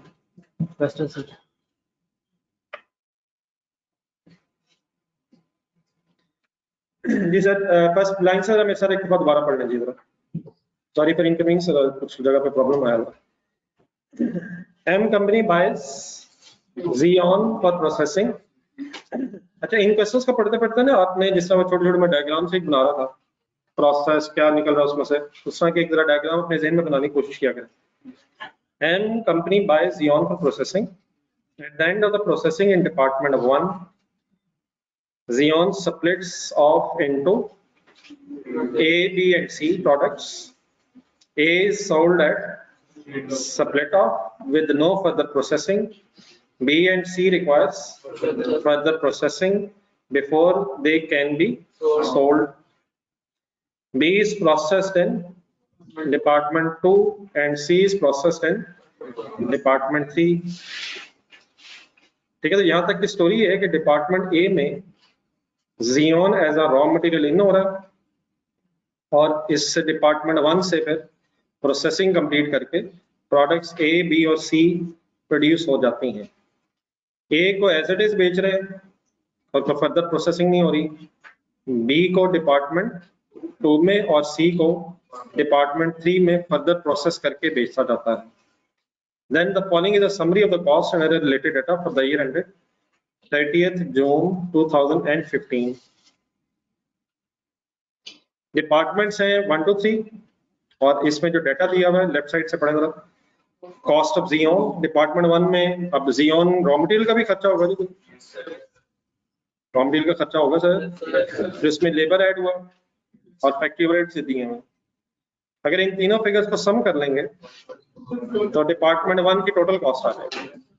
डिपार्टमेंट 2 में को फर्दर Xeon नहीं है, लेकिन डिपार्टमेंट 2 में सिर्फ फर्दर डायरेक्ट लेबर और ओवरहेड्स का खर्चा आ रहा है। डिपार्टमेंट 2 में होना क्या है, क्या डिपार्टमेंट 2 में जितना खर्चा है वो सारा सिर्फ प्रोडक्ट बी ही का है? वो क्यों? क्योंकि डिपार्टमेंट 2 है ही किस लिए? बी की फर्दर प्रोसेसिंग के लिए। सिमिलरली डिपार्टमेंट 3 में जो लेबर और ओवरहेड्स का खर्चा है ये सिर्फ सी की फर्दर प्रोसेसिंग कॉस्ट है। डिपार्टमेंट ए में वापस आए, डिपार्टमेंट ए में जो 96,000, 14,000, 10,000 दिया हुआ है ये किसका खर्चा है? तो किस डिपार्टमेंट की कॉस्ट है? जॉइंट कॉस्ट है।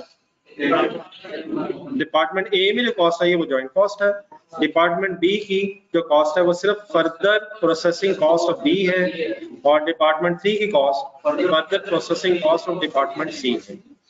आगे डाटा पढ़े जी, ऑनलाइन स्टूडेंट यहाँ तक क्लियर है? देन बेटा इसके बाद डिपार्टमेंट्स की जगह प्रोडक्ट्स की इंफॉर्मेशन है और products by the name of A, B and C. Full concentration से जरा डाटा पढ़े। अब यहाँ क्या लिखा हुआ? यूनिट्स सोल्ड, क्या मतलब? जो बेचे हैं। Units on hand eight 30th June 15। अब 30th June 15 क्या है हमारा? ईयर एंड है, तो ईयर एंड पे कितने यूनिट्स ए के बचे हुए हैं? 10,000। बी के नहीं बचे डैश और सी के 15,000 बचे हुए हैं। देन सेल के रुपीस दिए हुए हैं। 30,000 क्या है? सेल रुपीस ऑफ ए, ऐसे ही है, सेल वैल्यू कर ले, सेल वैल्यू कर ले। 30,000 96,000 सॉरी क्या है?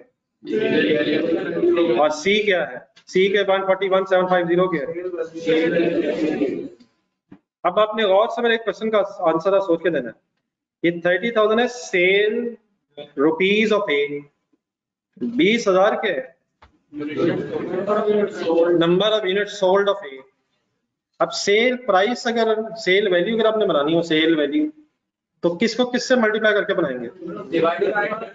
डिवाइड तो बेटा बात की बात है, वो तो अभी इस वक्त कैलकुलेट करेंगे ना। मसला अगर मैं आपसे कभी कहूँ 1 लाख रुपया सेल है, तो 1 लाख रुपया सेल मैंने कैसे कैलकुलेट की होगी? कुछ यूनिट सेल होंगे, यूनिट सोल्ड नहीं होंगे, मैंने ये प्रोड्यूस नहीं होंगे। Unit sold multiplied by sale price per unit मैंने किया होगा, तो सेल वैल्यू आ जाएगी। अब 30,000 रुपया क्या है? सेल के रुपीस है और 20,000 क्या था ऊपर? Number of units. क्या अगर जरूरत पड़े, कैलकुलेटर पकड़े, क्या अगर जरूरत पड़े तो आप मुझे सेल प्राइस पर यूनिट बता सकते हैं? कैसे? 30,000 जरा 20,000, 30,000 मल्टीप्लाइड बाय सॉरी प्लस 20,000। सब कंफर्टेबल है सर? सिंपली क्या होना चाहिए? 30,000 divide by is equal to, जो आंसर है इसको पूरा बोले क्या आया, क्या आया, कॉस्ट प्राइस पर यूनिट आ गई, सेल प्राइस पर यूनिट आ गई। सिमिलरली एक और करवाते हैं जरा, 96,000 डिवाइड बाय 30,000, यहाँ से क्या आ जाएगा, बी की सेल प्राइस पर यूनिट और सी की भी रिस्पेक्टिवली अगर जरूरत पड़े तो सेल प्राइस पर यूनिट निकाली जा सकती है। इसमें बेटा बात बात मैथमेटिक्स इन्वॉल्व होती है, तो आई होप कि ये छोटी छोटी वर्किंग्स हो सकती हैं। तो डेफिनेटली आगे बहुत कुछ है, लेकिन ये छोटी छोटी चीजें अगर सही फाइनल हो जाएंगी तो इंशाल्लाह इशू नहीं रहेगा। Any confusion in my words? एक जरा दरमियान में जो लाइन आई है यूनिट्स वाली, वो दोबारा पढ़ें। सबको पता है ये क्लोजिंग यूनिट्स दिए हैं। क्या हो सकता है कुछ यूनिट्स बना लिए हो लेकिन सेल ना हुए हो? तो ये closing stock of finish goods है क्या, एबीसी? फिनिश गुड्स ही है ना, ये तो प्रोड्यूस है। जियोन रॉ मटेरियल था और उससे एबीसी फिनिश प्रोडक्ट्स बनी है। तो ए और सी के कुछ यूनिट स्टॉक में पड़े हैं। लग रहा है कि शायद जो यूनिट्स बी के हैं वो फिर जितने प्रोड्यूस हुए हैं वो सेल हो गए क्योंकि स्टॉक बचा नहीं। लेकिन अभी क्वेश्चन का डेटा चल रहा है, आगे चल रहा है। वो जो मैंने बात अभी करनी थी वो मैं फिर दोबारा करता हूँ। लास्ट पैराग्राफ पढ़ेगा, ये वाला स्टूडेंट साथ है मेरा?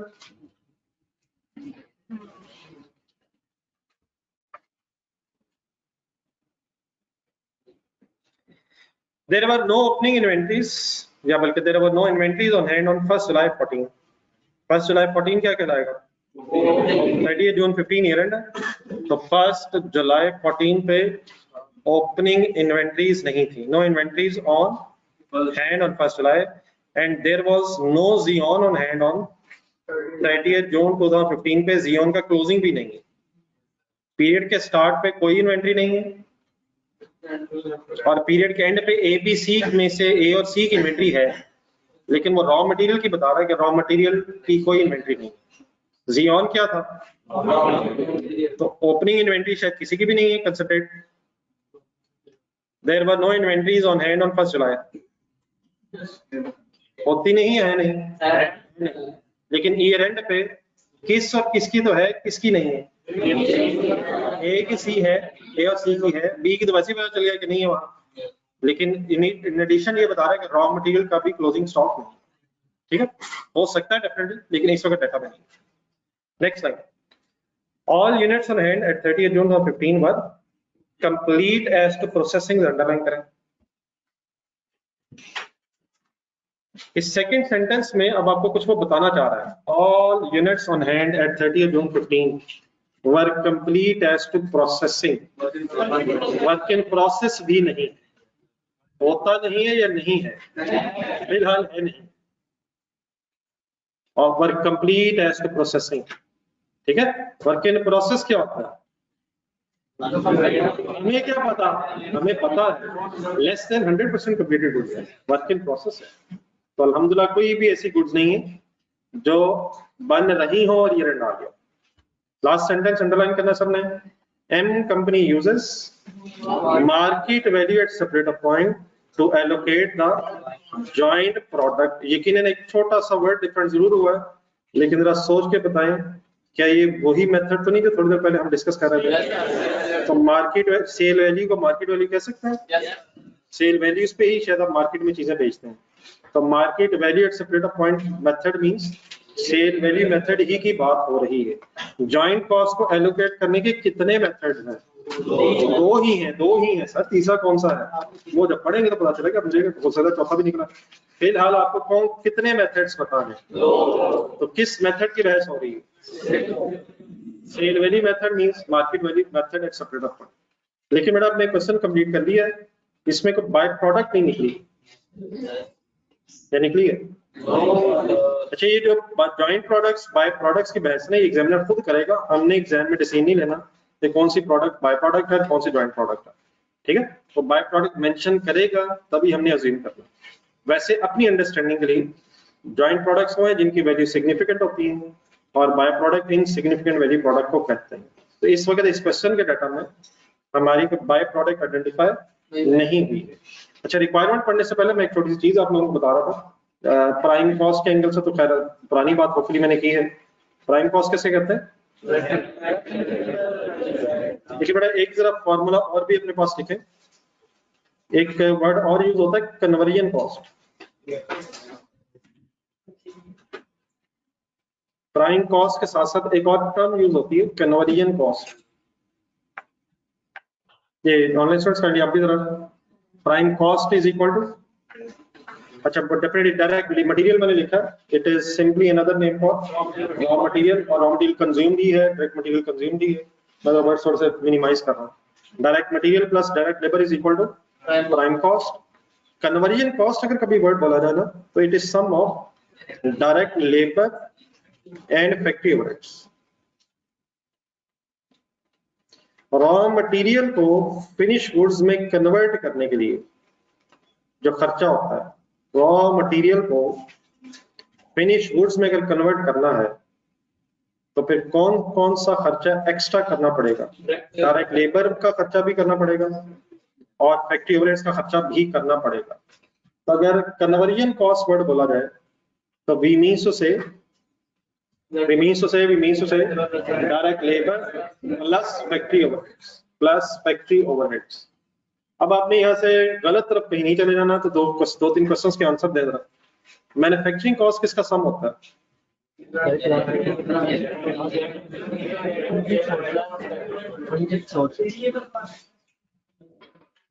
मैन्युफैक्चरिंग कॉस्ट किसका सम होता है? उसका बोलने के यकीनन ठीक है, आपने सही बोला, होपफुली बोला है आपने, prime cost plus factory overheads, ऐसे ही कहा आपने। लेकिन जरा अगर पूरे कंपोनेंट जहन में लाने, वो जरा ज्यादा बेहतर रहेगा, direct material plus direct labour and factory, तो यकीनन वैसे ही बोला जा सकता है। लेकिन अगर मैं आपसे कहूं कि manufacturing cost is also equal to prime cost plus conversion cost, तो ये क्यों सही नहीं? लेबर डबल हो जाएगी, डायरेक्ट लेबर दोनों में कॉमन है, तो ये डबल हो जाएगी। इसलिए मैन्युफैक्चरिंग कॉस्ट को तीन तरीकों से बोला जा सकता है। अब कंसिडरेशन रखना please. Number one, prime cost plus factory overheads, okay. Number two, direct material plus direct labour plus factory overheads. Number three, direct material plus conversion cost. इसको जरा लिखना, कोई बात नहीं सर, इसको कहते हैं सिंपल सी बात। अब इसको अगर ये क्या बात है तो फिर वो क्या होगी? इसे कहते हैं सिंपल बात। लेकिन आई होप कि आपने सिर्फ क्या बात पे फोकस नहीं किया, आपने जो मैंने तीन तरीके बताए हैं उन पे फोकस किए। रिपीट कर दीजिएगा मुझे, manufacturing cost is equal to, तीनों वेज बता दूंगा। Manufacturing cost is equal to, sorry और अभी नहीं, और अभी मैन्युफैक्चरिंग कॉस्ट इक्वल टू जी prime cost plus factory overheads. अच्छा, फैक्ट्री ओवरहेड्स के लिए अगर बस मैंने एक एब्रिविएशन ऊपर भी बना दी, एफएच का था। एफएच मींस फैक्ट्री ओवरहेड्स, और डायरेक्ट मटेरियल, हाँ, direct material plus direct labour and plus factory overheads, और डायरेक्ट मटेरियल प्लस कन्वर्जन।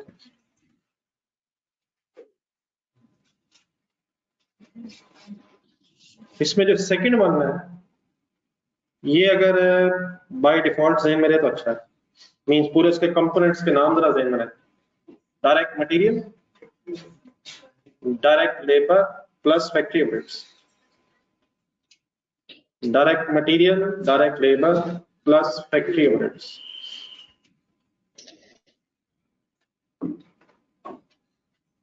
जी वो मैं रिपीट कर दूंगा, कंडी जरा जो मैंने इस वक्त लिखा है फॉर्मूला लिखा है।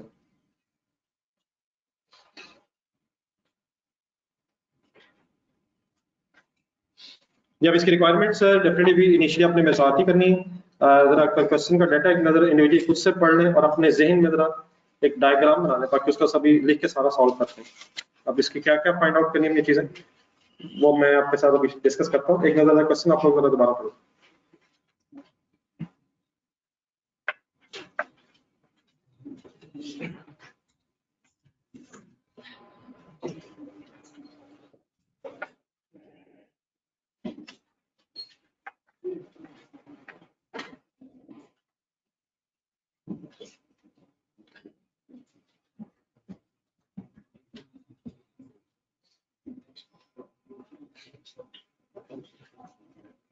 ये बड़ा क्लियर है फॉर्मूला जो मैंने बनाया। अगर हम prime cost plus conversion cost करेंगे ना, उसमें डायरेक्ट लेबर दोनों में कॉमन है तो 2 दफा कंसिडर हो जाएगी, इसलिए prime cost plus conversion cost manufacturing cost के इक्वल नहीं फिगर आएगी, इसमें लेबर डबल हो जाएगी।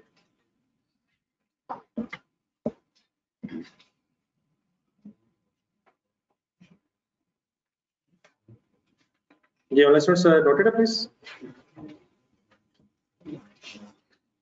फॉर्मूला लेके बाकी फिगर सब क्वेश्चन तो मेरे साथ अब दोबारा मैं डिस्कस करता हूँ।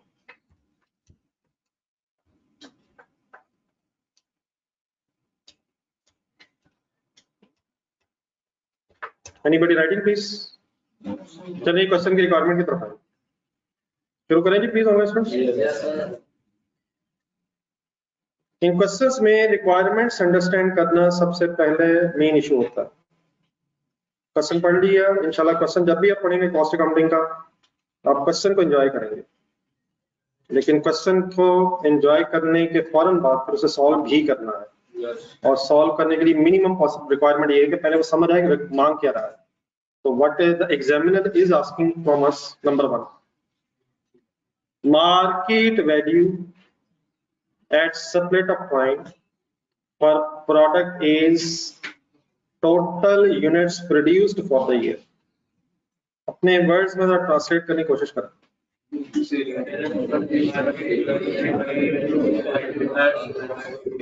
मायूसी मल्टीप्लाइड बाय मायूसी is equal to डबल मायूसी। ट्रांसलेट प्लीज, पहली लाइन ट्रांसलेट करनी थी, लोगों ने भाई की तरफ देखा, मुस्कुराए और मुस्कुराते मुस्कुराते गिर भी गए। दोबारा प्लीज वापस आए। पॉइंट 1 में एग्जामिनर क्या इंग्लिश में मांग रहा है? प्रोडक्ट ए के जो टोटल यूनिट्स प्रोड्यूस हुए हैं उनकी सप्लेट ऑफ पॉइंट की मार्केट वैल्यू। प्रोडक्ट ए के जो यूनिट्स प्रोड्यूस हुए हैं उनकी सप्लेट ऑफ पॉइंट पे मार्केट वैल्यू बताएं, यही मांग रहा है। फर्स्ट पैराग्राफ में जाए, क्या प्रोडक्ट ए सप्लेट ऑफ पॉइंट पे ही सेल होती है? तो फर्दर प्रोसेसिंग वाला इसमें तो इशू है ही नहीं। अब हमने क्या ढूंढना है? प्रोडक्ट ए के जो यूनिट्स प्रोड्यूस हुए हैं उनकी मार्केट वैल्यू ढूंढनी है। टेबल जरा देखते, 2 टेबल बने हुए थे दरमियान में, प्रोडक्ट्स के टेबल में आए, किस प्रोडक्ट की बात हो रही है? प्रोडक्ट ए के डाटा में आए। मेरा तो ख्याल है, गौर से सुने, 30,000 रुपए की बात हो रही है। और ये सर मार्केट वैल्यू का मतलब सेल वैल्यू होगा ना यार। तो this is sale value of the product A for the year. और 30,000 रुपए की बात हो रही, यही मार्केट वैल्यू है। इस पे इतराज उठा दें, इस पे क्या इतराज है? ये 30,000 प्रोडक्ट ए के यूनिट सोल्ड की मार्केट वैल्यू होगी या यूनिट्स प्रोड्यूस की मार्केट वैल्यू? सेल कैसे बनती है? सेल कैसे बनती है? सेल कैसे बनती है? सेल प्रॉफिट एंड लॉस में जब आप सेल लिखते हैं तो यूनिट्स प्रोड्यूस की वो सेल वैल्यू होती है या यूनिट सोल्ड की sale? Units produced is always equal to unit sold. यार क्या सोल्ड यूनिट्स और प्रोड्यूस यूनिट्स में फर्क हो सकता है? तो ठीक है ना, एक के प्रोडक्ट के क्योंकि स्टॉक के यूनिट्स ही नहीं बचे, कहाँ बचे? कहाँ बचे? सबको पता है जो 30,000 रुपया है ये 20,000 यूनिट्स की market value mean sale value है। तो यही तो फाइंड आउट करना हमने, अपने वर्ड में बताया हमने कि फाइंड आउट करना। जो यूनिट्स प्रोड्यूस हुए हैं उनकी मार्केट वैल्यू फाइंड आउट करनी है। अच्छा, सेपरेट ऑफ वाला पॉइंट का इशू नहीं है, वो ये प्रोडक्ट होती है सेपरेट ऑफ पॉइंट पे सेल है तो सेपरेट ऑफ पॉइंट पे ही सेल वैल्यू की बहस हो रही है। तो फर्दर प्रोसेसिंग इस वक्त प्रोडक्ट ए की डिस्कशन में नहीं है। डन है सर? प्रॉब्लम बेटा ये बिल्कुल सही आप लोग कह रहे हैं, ये जो 30,000 है ये 20,000 यूनिट्स सोल्ड की मार्केट वैल्यू गिवन हो। अब हमने ढूंढना ये है कि प्रोडक्ट एक के यूनिट्स प्रोड्यूस कितने हुए हैं। यार 30,000 तो रुपीस है। आपने एक वर्किंग यकीनन किया, अच्छा लगा मुझे, लेकिन मैं जरा बात थोड़ी सी पूरी कंप्लीट करना चाह रहा हूँ। लास्ट पैराग्राफ में है, ओपनिंग इन्वेंट्रीज नहीं है, ओपनिंग इन्वेंट्रीज नहीं है, देयरफॉर आप बिल्कुल सही वर्किंग कर रहे हैं। लेकिन अगर ओपनिंग इन्वेंट्री होती तो फिर हम यूनिट्स प्रोड्यूस की अगर बहस करते हैं तो शायद हमें ओपनिंग को भी कंसिडर करना चाहिए था कि पड़े कितने थे, बिके कितने हैं, बचे कितने हैं, बने कितने होंगे। लेकिन अगर ओपनिंग इन्वेंट्री नहीं है तो शायद जरा बात कंपैरेटिवली जरा सिंपल हो गई है।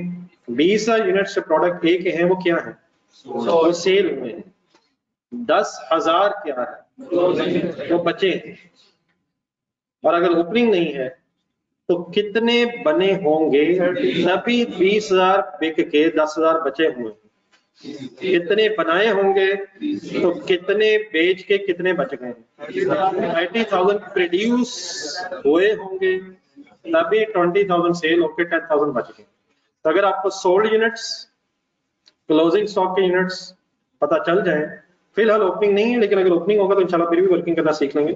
फिलहाल अगर ओपनिंग नहीं है तो सोल्ड यूनिट्स और क्लोजिंग स्टॉक के यूनिट्स को प्लस करके या माइनस करके 30,000 units should have been produced if 20,000 units are sold and 10,000 units are in stock. तो सही बात शायद ये है कि जो 30,000 यूनिट्स प्रोड्यूस हुए होंगे, अब ये 30,000 बेटा सबको क्लियर हो गया, 30,000 यूनिट्स क्लियर हो गया है। कैसे फाइंड आउट किया मैंने बोल दें तो unit sold plus closing stock units, brought down units है नहीं, एग्जामिनर ने लास्ट पैराग्राफ में बताया। तो 30,000 यूनिट्स जो सोल्ड है, हमें उन यूनिट्स सोल्ड की, सॉरी 30,000 यूनिट्स जो प्रोड्यूस है उनकी मार्केट वैल्यू डिटरमिन करनी है। तो एक सेकंड आए जरा, एक मिनट कैलकुलेटर पे कर लें, फिर बाद में लिख के करते हैं। क्या आपको एक यूनिट की मार्केट वैल्यू पता थी? सर जी पता है सर।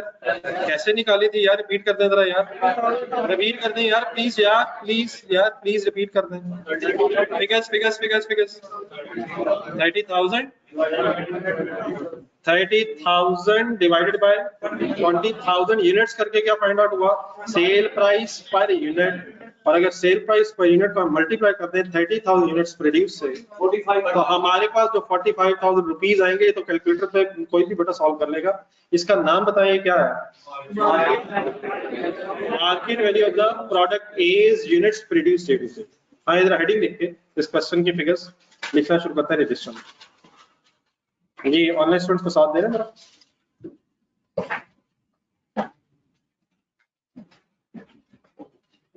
बिजनेस नेम हमेशा लिखा करें, साफ सुथरी वर्किंग शुरू करें। बिजनेस नेम एक एम कंपनी के नाम से बना हुआ।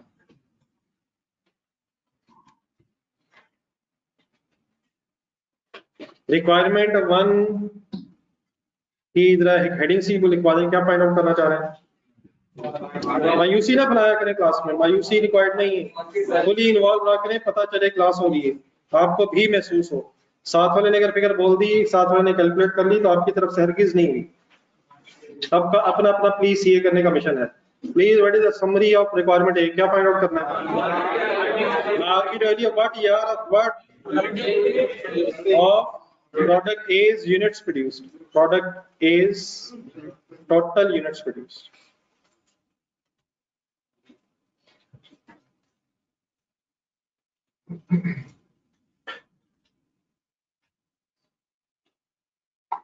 जी कैसे फाइंड आउट करें, कैसे करें? सबसे पहले क्या चाहिए, यूनिट्स प्रोड्यूस्ड। यूनिट्स प्रोड्यूस कैसे फाइंड आउट किया आप लोगों ने? Unit sold 20,000, 10,000 closing stock is equal to 30,000।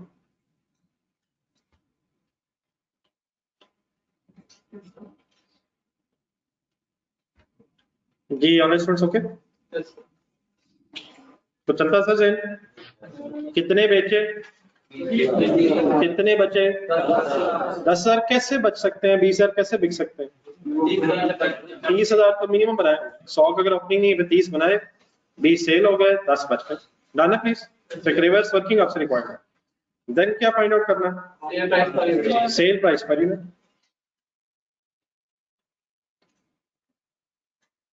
तो सेल प्राइस पर यूनिट कैसे फाइंड आउट किया आप लोगों ने? इसका फॉर्मूला को बनाया था मैंने, sales, sale value, sale amount 30,000 divided by units 20,000। अब यहाँ 20,000 से डिवाइड किए, सेल की जो अमाउंट होती है वो यूनिट सोल्ड की बेस पे होती है, तो देयरफॉर आंसर है आपका 1.5 रुपीज पर यूनिट। और फाइनली लास्ट तक फिर आप लोगों ने क्या किया, units produced multiplied by sale price per unit is equal to 45,000 rupees is market value, means sale value of the units produced. पूछना वो ये चाहता है आपसे कि जो यूनिट्स बनाए गए हैं उनकी मार्केट वैल्यू बताएं। डन है प्लीज? ये एनी कंफ्यूजन बेटा? ये ऑनलाइन स्टूडेंट्स आपकी?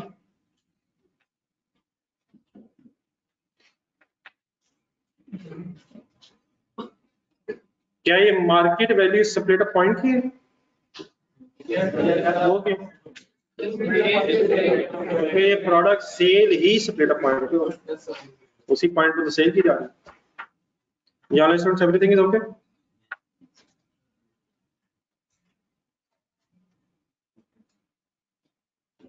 Second requirement, total joint cost for the period for the year ended 30th June 2015 to be allocated। ये comparatively simple है requirement। आप बता सकते हैं what is the total joint cost for the year to be allocated? Help me। किस department की cost अगर सम कर लें, डिपार्टमेंट 1, 2 और 3 को अगर सम ऑफ, डिपार्टमेंट 2 में खर्चा सिर्फ किसके लिए हुआ है, ए की फर्दर प्रोसेसिंग के लिए। 3 में कौन सा जॉइंट प्रोसेस है, डिपार्टमेंट 1 का अगर खर्चा सम कर लिया जाए तो हमारे पास क्या चीज आ जाएगी, जॉइंट कॉस्ट की अमाउंट आ जाएगी जिसे हमने एलोकेट करना है।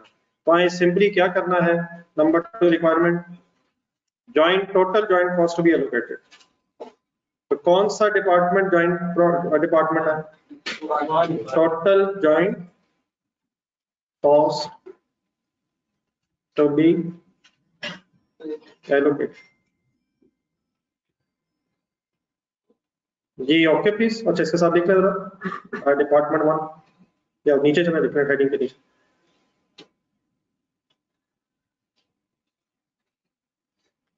फिगर्स बोल रहे हैं तो क्या है, कॉस्ट ऑफ दी नहीं जरा लिस्ट बना, प्लस सिंपली करके भी लिख सकते हैं लेकिन थोड़ा सा एक्सप्लेन करना। अभी एक दो क्वेश्चन जरा मैं जरा सही तरह अंडरस्टैंड करके करेंगे तो इंशाल्लाह कुछ ना कुछ जहन आपका चलना शुरू हो जाएगा। कॉस्ट ऑफ दी 96,000, देन उसके बाद डायरेक्ट लेबर सिर्फ 14,000 या तीनों डिपार्टमेंट जमा कर लो, सिर्फ डिपार्टमेंट 1 में जॉइंट कॉस्ट है and factory overheads are 10,000, factory overheads are 10,000। और इनको अगर आप सम कर ले total, but is 1,20,000 joint cost to be allocated to the products A, B and C respectively। I hope it clear please। The only students any confusion?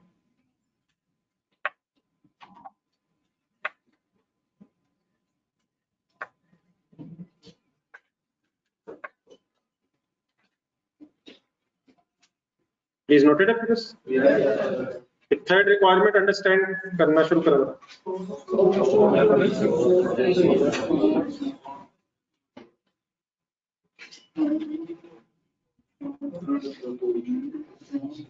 ये ready है सारे? Number 3 बड़ा वो कहता है cost of product be sold for the year ended 30th June 2015।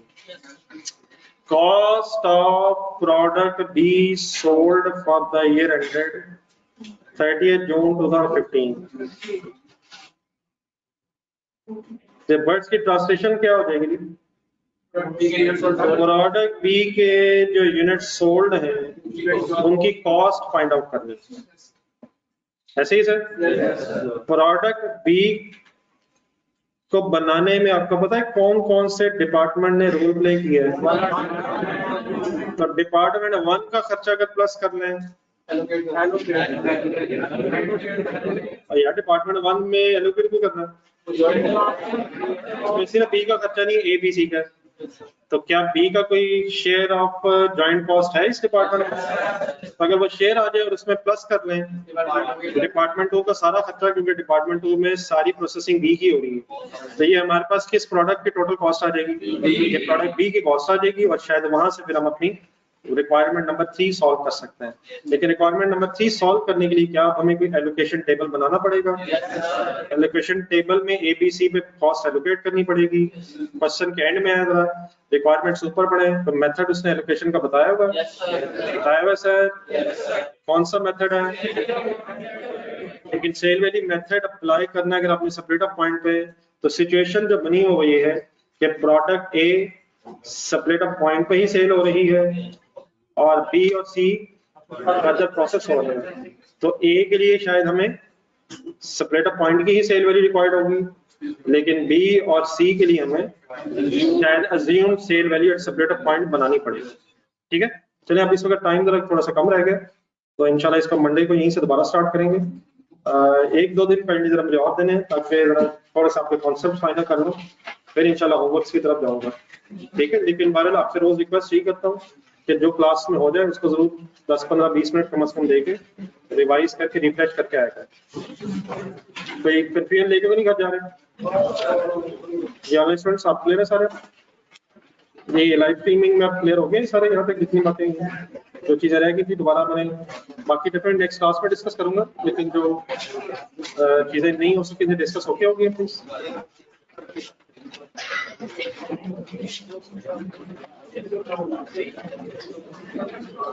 Any confusion, please, all students?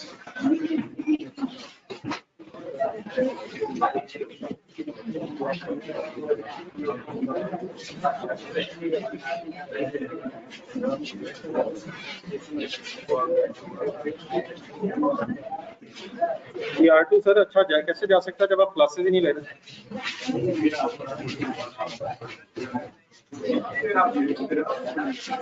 तो मतलब अब इसका सोल्यूशन तो कोई आप नहीं निकालना, अब इसका सोल्यूशन या फिर मंजूर साहब से पूछ लें ये सोल्यूशन। तो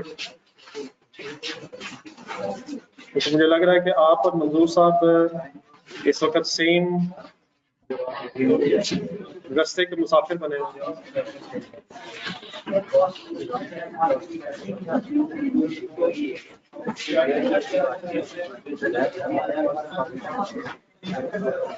लेक्चर स्पेंडिंग आप वाइंड अप करने हैं या डेफिनेटली अब इस तरह तो नहीं ना, शॉर्टकट तो इसका कोई नहीं, लेक्चर आपका फाइनल करना है। रिक्वायरमेंट टू सर ये कि जॉइंट कॉस्ट आपने कैलकुलेट करनी है। तो बाकी सब ये जो डिपार्टमेंट 1 है उसमें 3 प्रोडक्ट्स बनाई जा रही हैं, तो डिपार्टमेंट 1 के कॉस्ट को टोटल कर लेंगे तो जॉइंट कॉस्ट का सम आ जाएगा। ठीक है जी, बस